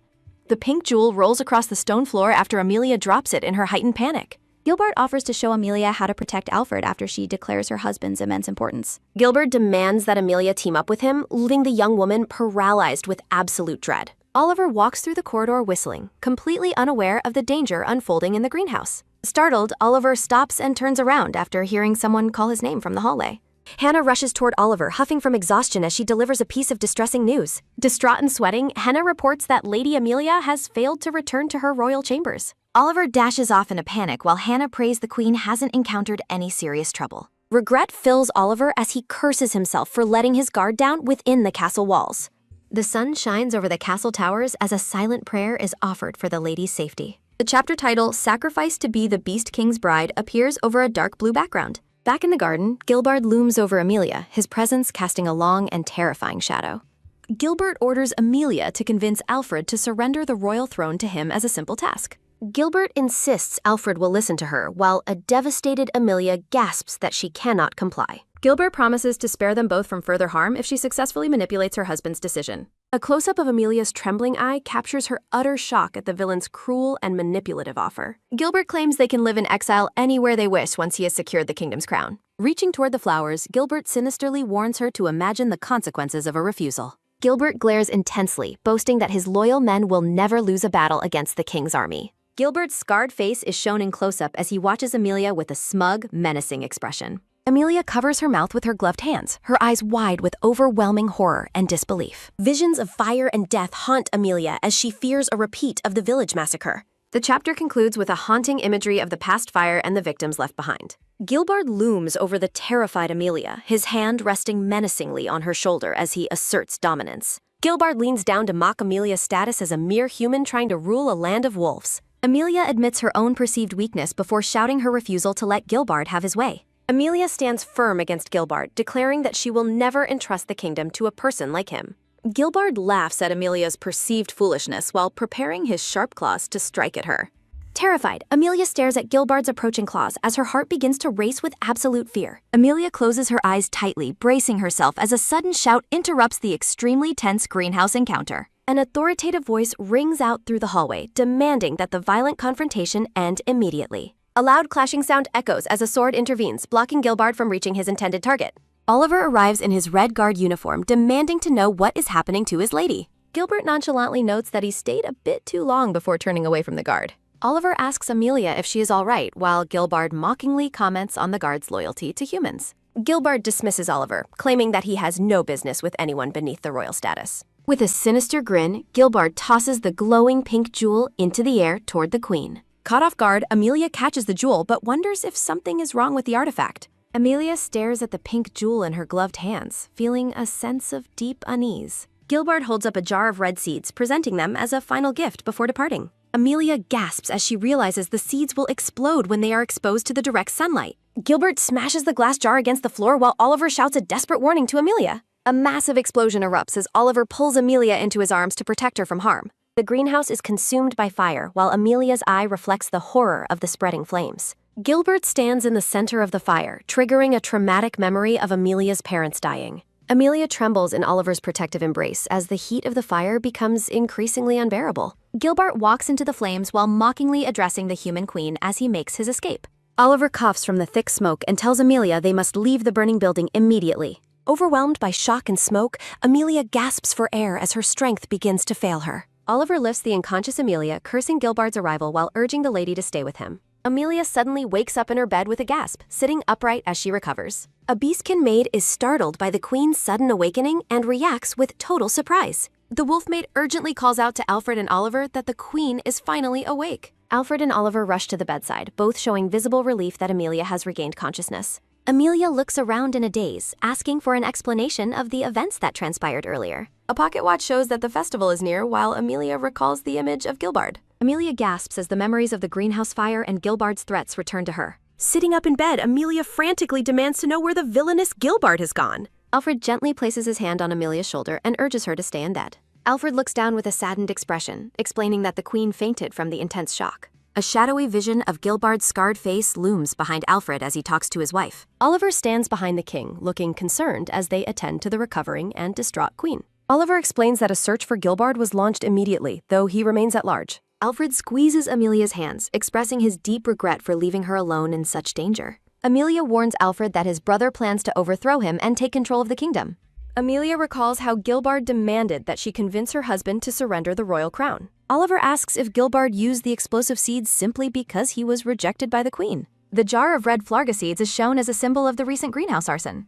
Oliver continues to question the motives behind Gilbard's destructive and petty behavior during the attack. Amelia gasps in realization as the full scale of the garden's destruction comes to her mind. Alfred and Oliver look on as Amelia mourns the loss of the roses to the flames. Amelia clenches the bedsheets tightly, deciding that she cannot allow her sadness to stop her. Amelia looks at Alfred with a firm gaze, warning him of Gilbert's plan for a coup. Pointing his sword at a fallen foe, Alfred explains that he is the true target, while a panicked Amelia shouts that the festival must be cancelled immediately. Looking through the window, Alfred insists the ceremony proceed because the citizens need to show their acceptance, and she previously expressed a desire to value their feelings. Amelia looks distressed as she attempts to protest the king's dangerous and risky plan. Alfred stares out the window, declaring that if his enemy comes for him, it is for the better, as he intends to end the feud, leaving Amelia to whisper his title in concern. Alfred offers a reassuring look and swears that he will never allow any harm to come to his wife. While resting in bed, Amelia thinks about how much the king cares for her,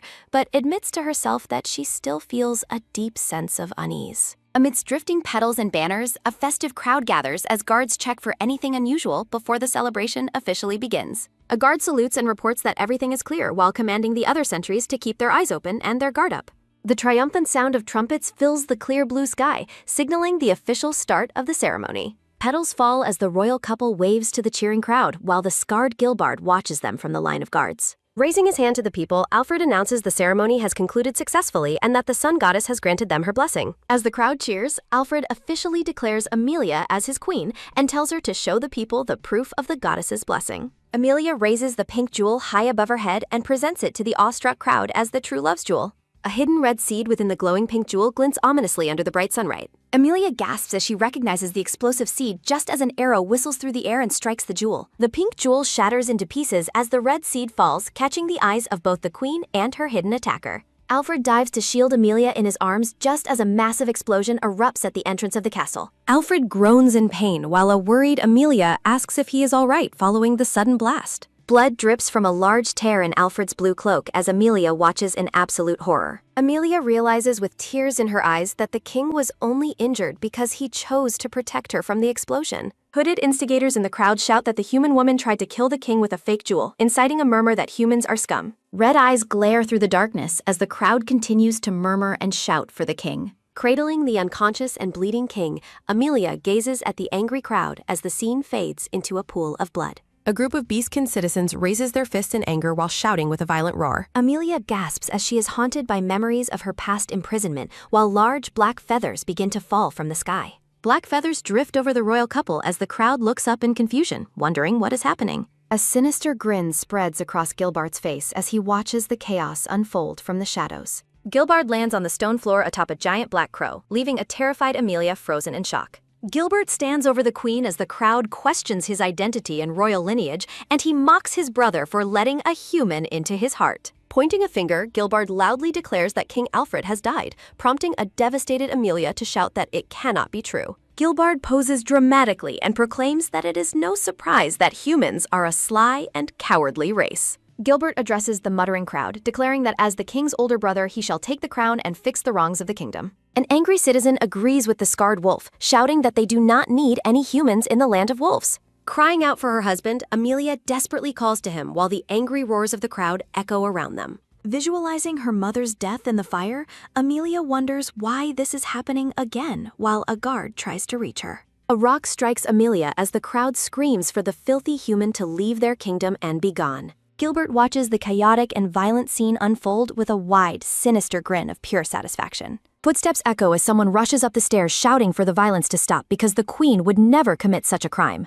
Standing before the queen, a tearful Beastkin woman reveals to the others that the Highness once saved her child's life. A group of citizens clenches their fists, conflicted by the conflicting claims regarding the queen's character. Stepping forward, Gilbert dismisses the citizens as fools for choosing to defend a human just like his brother did. Gilbert glares at the people and questions if the claws of the land of wolves have dulled this much. The guards shiver in fear as Gilbert approaches and tells his unconscious brother not to worry. Gilbert looms over the queen and boasts that a strong leader like himself will set the kingdom back on the right path. Looking up with tears and a determined expression, Amelia loudly shouts that the villainous wolf is wrong. Recalling Alfred's image, Amelia notes that those who are truly strong are not the ones who use fear. Amelia looks at her husband and declares that true strength belongs to those who carry hearts of kindness like he does. Glaring at Gilbert, Amelia shouts that someone who preys on the fears of others to feed their own ego is anything but strong. Gilbert lets out a cold and dismissive chuckle at the queen's desperate and heartfelt defense. Gilbert mocks the queen, asking if Alfred is truly dead after trying to protect a measly human,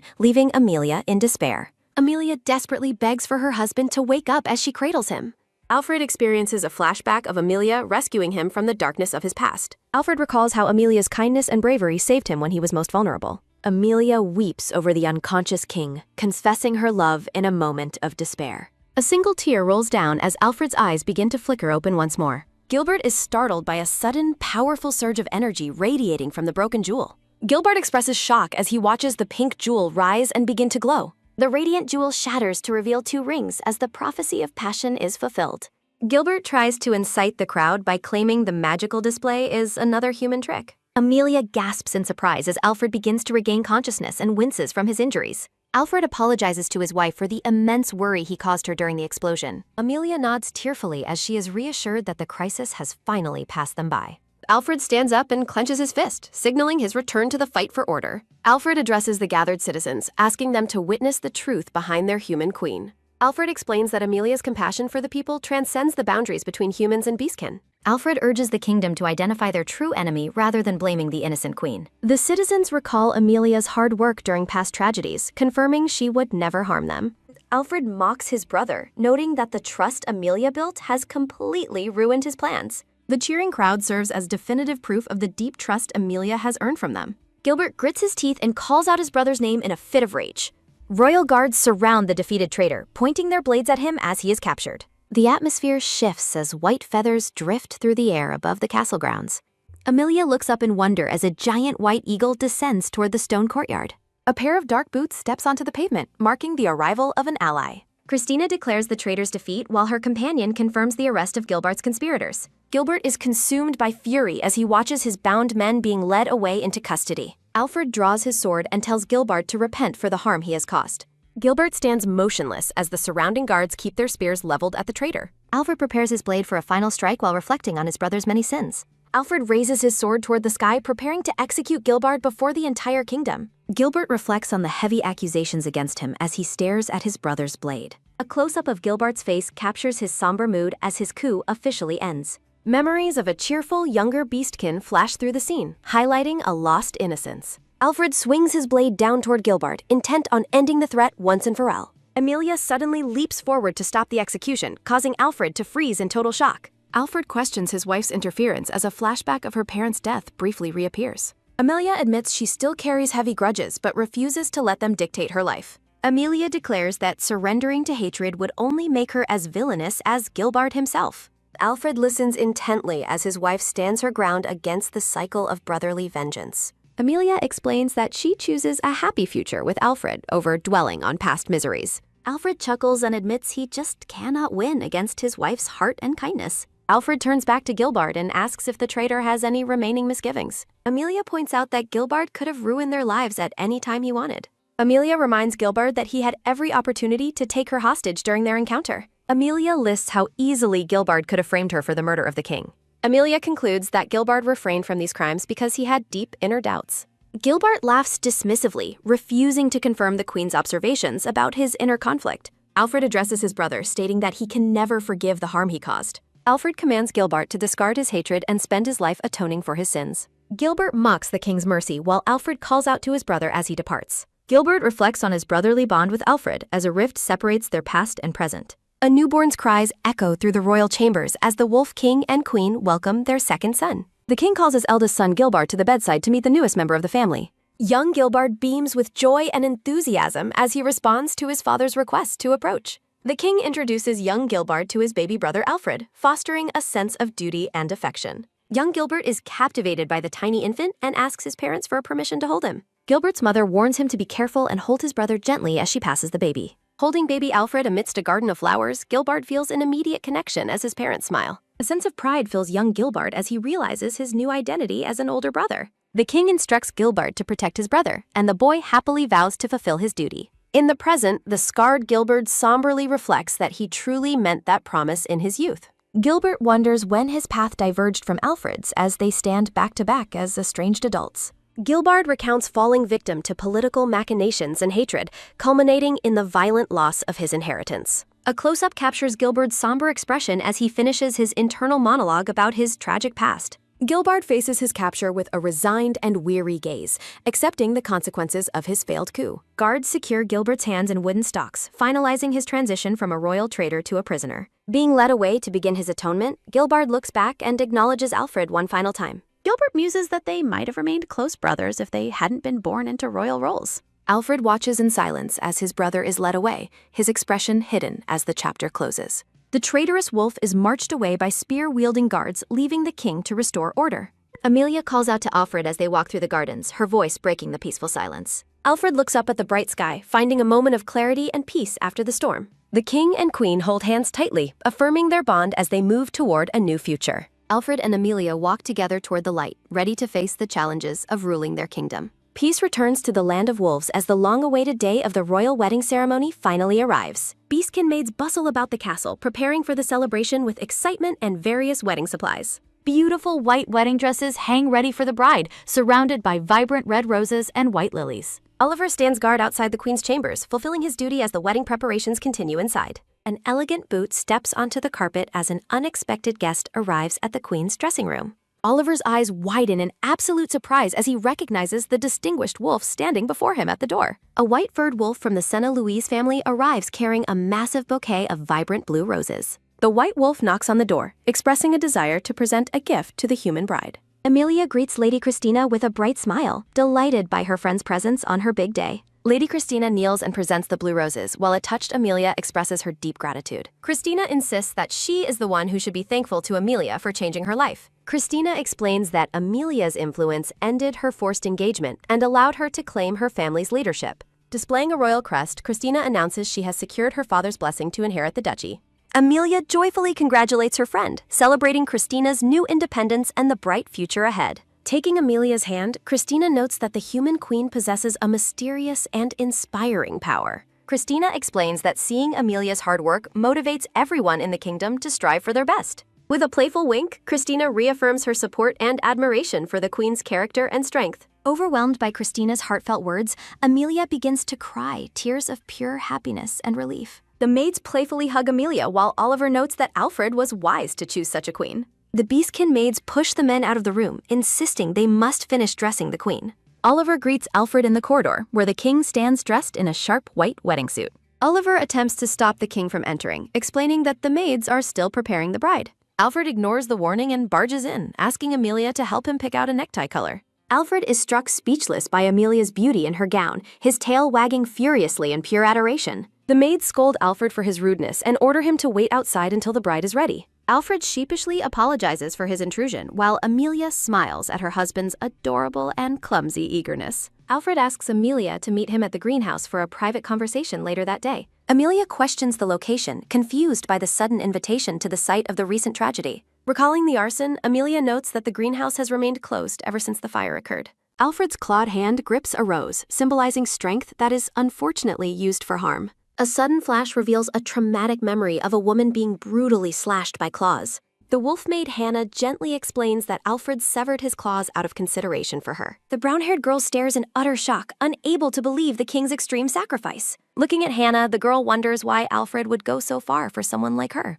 A frame displays the silver dagger alongside the severed fragments of the king's prideful claws. Alfred lets out a weary sigh while putting away the weapon used for his self-mutilation. The girl lets out a startled sound as the Beast King turns his attention back to her. Alfred turns fully toward her, causing the girl to flinch instinctively at his massive presence. Surrounded by rose petals, Alfred asks if his hand is now less frightening for her to behold. A close-up reveals the king's hand, now devoid of the sharp claws that once terrified her. The girl realizes her fear was misplaced and internally blames herself for doubting the king's kindness. She flinches as Alfred's hand reaches out, yet she remains rooted in place, staring at him. Alfred looks down at her with a somber, silent intensity that makes the girl's breath catch. Memories of her mother's death resurface, contrasting the current peace with her village's violent past. Looming text reinforces the long-standing belief that all beastkin are entities meant to be feared. Alfred extends his clawless hand toward the girl in a gesture of unexpected and quiet vulnerability. His hand moves closer to her face as she hesitates, caught between terror and newfound curiosity. Alfred gently caresses her cheek, leading her to realize that he may not be so fearsome. Alfred offers a small smirk while advising her that she doesn't need to force herself. Alfred promises to take his time teaching her that his kind are not the monsters she imagines. Overwhelmed by his gentleness, the brown-haired girl averts her gaze and blushes in silent confusion. Alfred smirks and warns her not to catch a cold if she remains in the bath. The girl blinks in surprise, caught off guard by the king's playful and casual remark. Her eyes widen in a sudden realization as the weight of the situation hits her again. Panicking, the girl dives behind a red curtain to hide herself from the king's intense gaze. Alfred reminds the blushing girl that he is her husband while looking at her through the curtain. Alfred approaches the curtain, telling her there is no reason to be shy. She refuses. Squeezing her eyes shut, the girl screams for the Beast King to stay away from her. Alfred looks visibly startled and slightly annoyed, noting that the girl is being far too loud. Hannah interjects, explaining that grooming habits among beastkin families are quite different from those of humans. Hannah claps her hands firmly, declaring that the interaction has gone on long enough for today. Ignoring his protests, Hannah pushes Alfred toward the exit while he calls out her name. The heavy bathroom door slams shut, leaving the king standing alone in the hallway outside. Alfred stands in the corridor, sweating and looking perplexed by the maid's sudden, forceful dismissal. Hannah turns back to the girl with a smile, encouraging her to finish her rose bath. Still startled by the sudden change in atmosphere, the girl nervously agrees to finish her soak. Hannah provides detailed instructions on how to use a scented pouch to clean her delicate skin. As night falls over the castle, a candelabra illuminates the quiet and grand royal bedroom. Tucked into the luxurious bed, the girl lies awake and stares thoughtfully at the ceiling. She reflects on her transition from a prison cell to the home of a feared beastkin. A peaceful smile touches her lips as she remembers the kindness shown to her that day. A vision of Alfred's gentle expression lingers in her mind as she drifts toward sleep. She recalls the sight of his clawless hand, a permanent testament to his consideration for her. A sudden sound of a step causes the girl's eye to snap open in the darkness. Jolting upright in bed, the girl asks what is happening as she hears movement nearby. Her heart begins to hammer against her ribs, the sound of her pulse echoing through her. The sound of slow, deliberate footsteps approaching her room fills the silent and dark hallway. In the shadows, two beastkin servants whisper together with their sharp teeth visible in the gloom. The brown-haired girl gasps in terror, her face pale as the nightmare seems to be starting. Internal monologue about a sudden realization within the shadowy red void. She realizes she is in a beastkin castle while spectral hands close in. A dress shoe taps rhythmically against the dark floor of the quiet hallway. Her heart pounds as she realizes the mysterious footsteps have stopped at her door. Shaking with fear, the girl nervously asks who is standing outside her bedroom. The sound of heavy footsteps echoes past the ornate door adorned with thorny roses. Flashbacks of her mother's death convince her she will be the next victim. Alfred and Hannah share a moment of quiet warmth amidst the girl's rising paranoia. She resolves to escape under the cover of darkness as other beastkin whisper nearby. Tucked under the blankets, she wonders why they are still waiting outside her door. The girl weeps and begs for the entities to leave her alone in the darkness.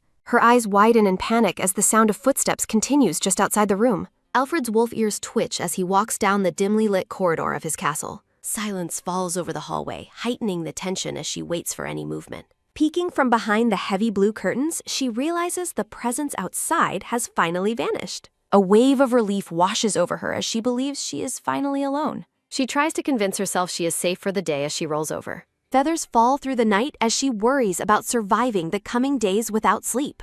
Hannah leads the girl through the castle, mentioning fresh milk is ready for breakfast. Exhaustion takes its toll on the girl, who has not slept for 5 consecutive nights. Hannah notices the girl looks unwell and asks if everything is all right with her. Overcome by dizziness, the girl wobbles and collapses as the wolf maid calls out. The girl slowly opens her emerald eyes while groaning in a state of semi-consciousness. Alfred asks how she feels. She apologizes, but he tells her to lie back down. Looming over the bed, Alfred asks the girl to explain what happened to her. The brown-haired girl hesitates, struggling to find the words to explain her deep-seated fear. Alfred leans in, asking if she is keeping a secret she cannot share with him. Clenching the blue bedsheets, she prepares to confess the truth behind her 5-night insomnia. Alfred admits he is angry about the situation and commands her to follow him. Startled by the king's sudden demand, the girl looks up at him in sheer confusion. She tentatively places her hand in his as they begin to walk together through the castle. Alfred leads her down the corridor, his massive form walking just ahead of her. Fearing she's being taken to a dungeon, she compares the somber atmosphere to prison. Alfred pauses in front of a door, causing the girl to flinch in anticipation. The king turns the handle and announces they have arrived at their destination. The door opens to reveal a warm room filled with firewood and a glowing fireplace. She is stunned by a beautiful bedroom filled with floating lights and falling rose petals. The girl is struck by the room's uncanny resemblance to her childhood home. Looking around the cozy space, she is surprised to feel a sense of relaxation. Clutching her chest, the girl asks the Beast King exactly where he has brought her. Alfred reveals this is his secret room. The girl reacts with total astonishment. Alfred explains she is the only person he has ever allowed into this private sanctuary. He smiles and adds that the room is directly accessible from his own private quarters. The girl's heart races as she processes the intimacy of being in his secret room. Turning toward him, she asks why he would choose to bring her to this place. Alfred explains that the castle guards are not permitted to enter this specific area. He leans toward her, reassuring her that she can finally rest without any fear. Overwhelmed by his consideration, she asks if he truly did all of this for her. Alfred notes she still looks unwell and tells her to get some sleep now. The girl settles into the warm bed as Alfred prepares to leave her to rest. Peeking over her patterned blanket, the brown-haired girl feels a sense of relief and safety. Alfred turns and asks what makes her glad. She admits fearing imprisonment for causing trouble. Alfred promises that won't happen, urging her to sleep while she submissively agrees to rest.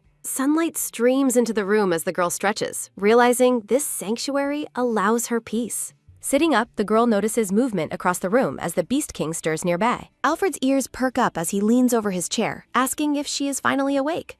A gentle morning greeting follows as Alfred offers a soft, rare smile toward the girl. Blushing slightly, the girl offers a timid good morning in return while looking at the king. Tension remains as the brown-haired girl tightly clenches the purple bedsheets with both of her hands. Night returns to the silent castle as an owl hoots beneath a bright full moon. Alfred sleeps on the couch while the girl fidgets in her bed, feeling restless and guilty. Looking at her husband, she reflects that the king shouldn't be forced to sleep uncomfortably. Determined to fix the situation, the girl steps out of bed and approaches the sleeping king. She moves silently across the ornate carpet, tiptoeing toward the couch where Alfred is resting. Standing over him, she resolves to ensure the Beast King sleeps in a proper bed tonight. A dark-furred hand suddenly shoots out and grips her wrist with a firm, startling hold. Startled by the sudden contact, the girl flinches and lets out a sharp gasp of alarm. Alfred opens his eyes and asks if her inability to sleep is what brought her closer. She offers to take the couch. Alfred refuses, stating he won't let his wife sleep there. Blushing deeply, the girl shouts that she won't allow her husband to sleep on a couch either. The room falls silent as they stare at each other, both stunned by her sudden outburst. Alfred averts his gaze and blushes, internally repeating the word husband with a sense of surprise. Still rooted to the spot, the girl remains flustered by the weight of her own words. Alfred mumbles under his breath, noting that the human girl is still incredibly stubborn and persistent. He shifts his weight while the girl worries if her bold statement has accidentally angered the king. Breaking the silence, Alfred extends his large, clawless hand toward her in a slow, deliberate gesture. Surrounded by floating roses, the king gently asks if they should simply sleep in bed together. Stunned by the Alfred holds her hair and repeats his proposal to share the bed under the starry night. A close-up captures her racing heart as the girl reels from the king's unexpected and bold request. Alfred reaches out once more, causing the girl to tremble as he moves closer to her. She questions why his hand still terrifies her, even though he removed his sharp, prideful claws. Alfred offers a calm and patient smile while white feathers drift through the air around him. Seeing a flash of sadness in his eyes, the girl feels a sudden, sharp twinge of guilt. Alfred bids her goodnight and settles back. She remains standing, unsure of what her next move. Averting her eyes, the girl struggles to find the right words to address the king's proposal. Nestling back into bed, she laments that her constant hesitation only serves to cause more problems. The scene shifts to the Grand Royal Library, where morning light illuminates the massive bookshelves. While humming to herself, the girl ponders the contents of a book she is currently reading. A wolf maid offers tea, but the girl politely declines, insisting she is doing perfectly fine. Sitting alone at the large table, she stares out the window with a somber, thoughtful expression. A hazy memory of Alfred sleeping on the couch lingers in the back of her mind. Quiet falls over the room as the girl looks out at the peaceful, bright day outside. Back in her room, she locks the door, resolving to stay away from the king's quarters. Tucked under the covers, she forces herself to sleep while hearing rhythmic footsteps in the hall.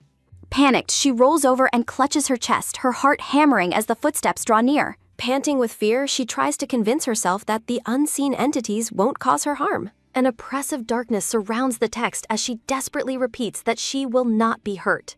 Morning returns to the castle as birds soar past the high spires under a clear sky. The breakfast table is set with fresh bread and flaky croissants to start the new day. The girl sits at breakfast, lamenting her total lack of sleep and feeling quite unwell. She worries that the king will be angry if he sees her in such a state. The brown-haired girl asks the wolf maid where the king has gone this morning. Hannah explains that the king is preoccupied with work and cannot join her for breakfast. Looking disappointed and nervous, the girl quietly acknowledges the wolf maid's explanation. Staring at an empty chair, she wonders if the king is too busy to even eat. A close-up shows the girl eating her soup alone, the spoon clinking against the bowl. After a small taste, she admits the food is good despite her lack of appetite.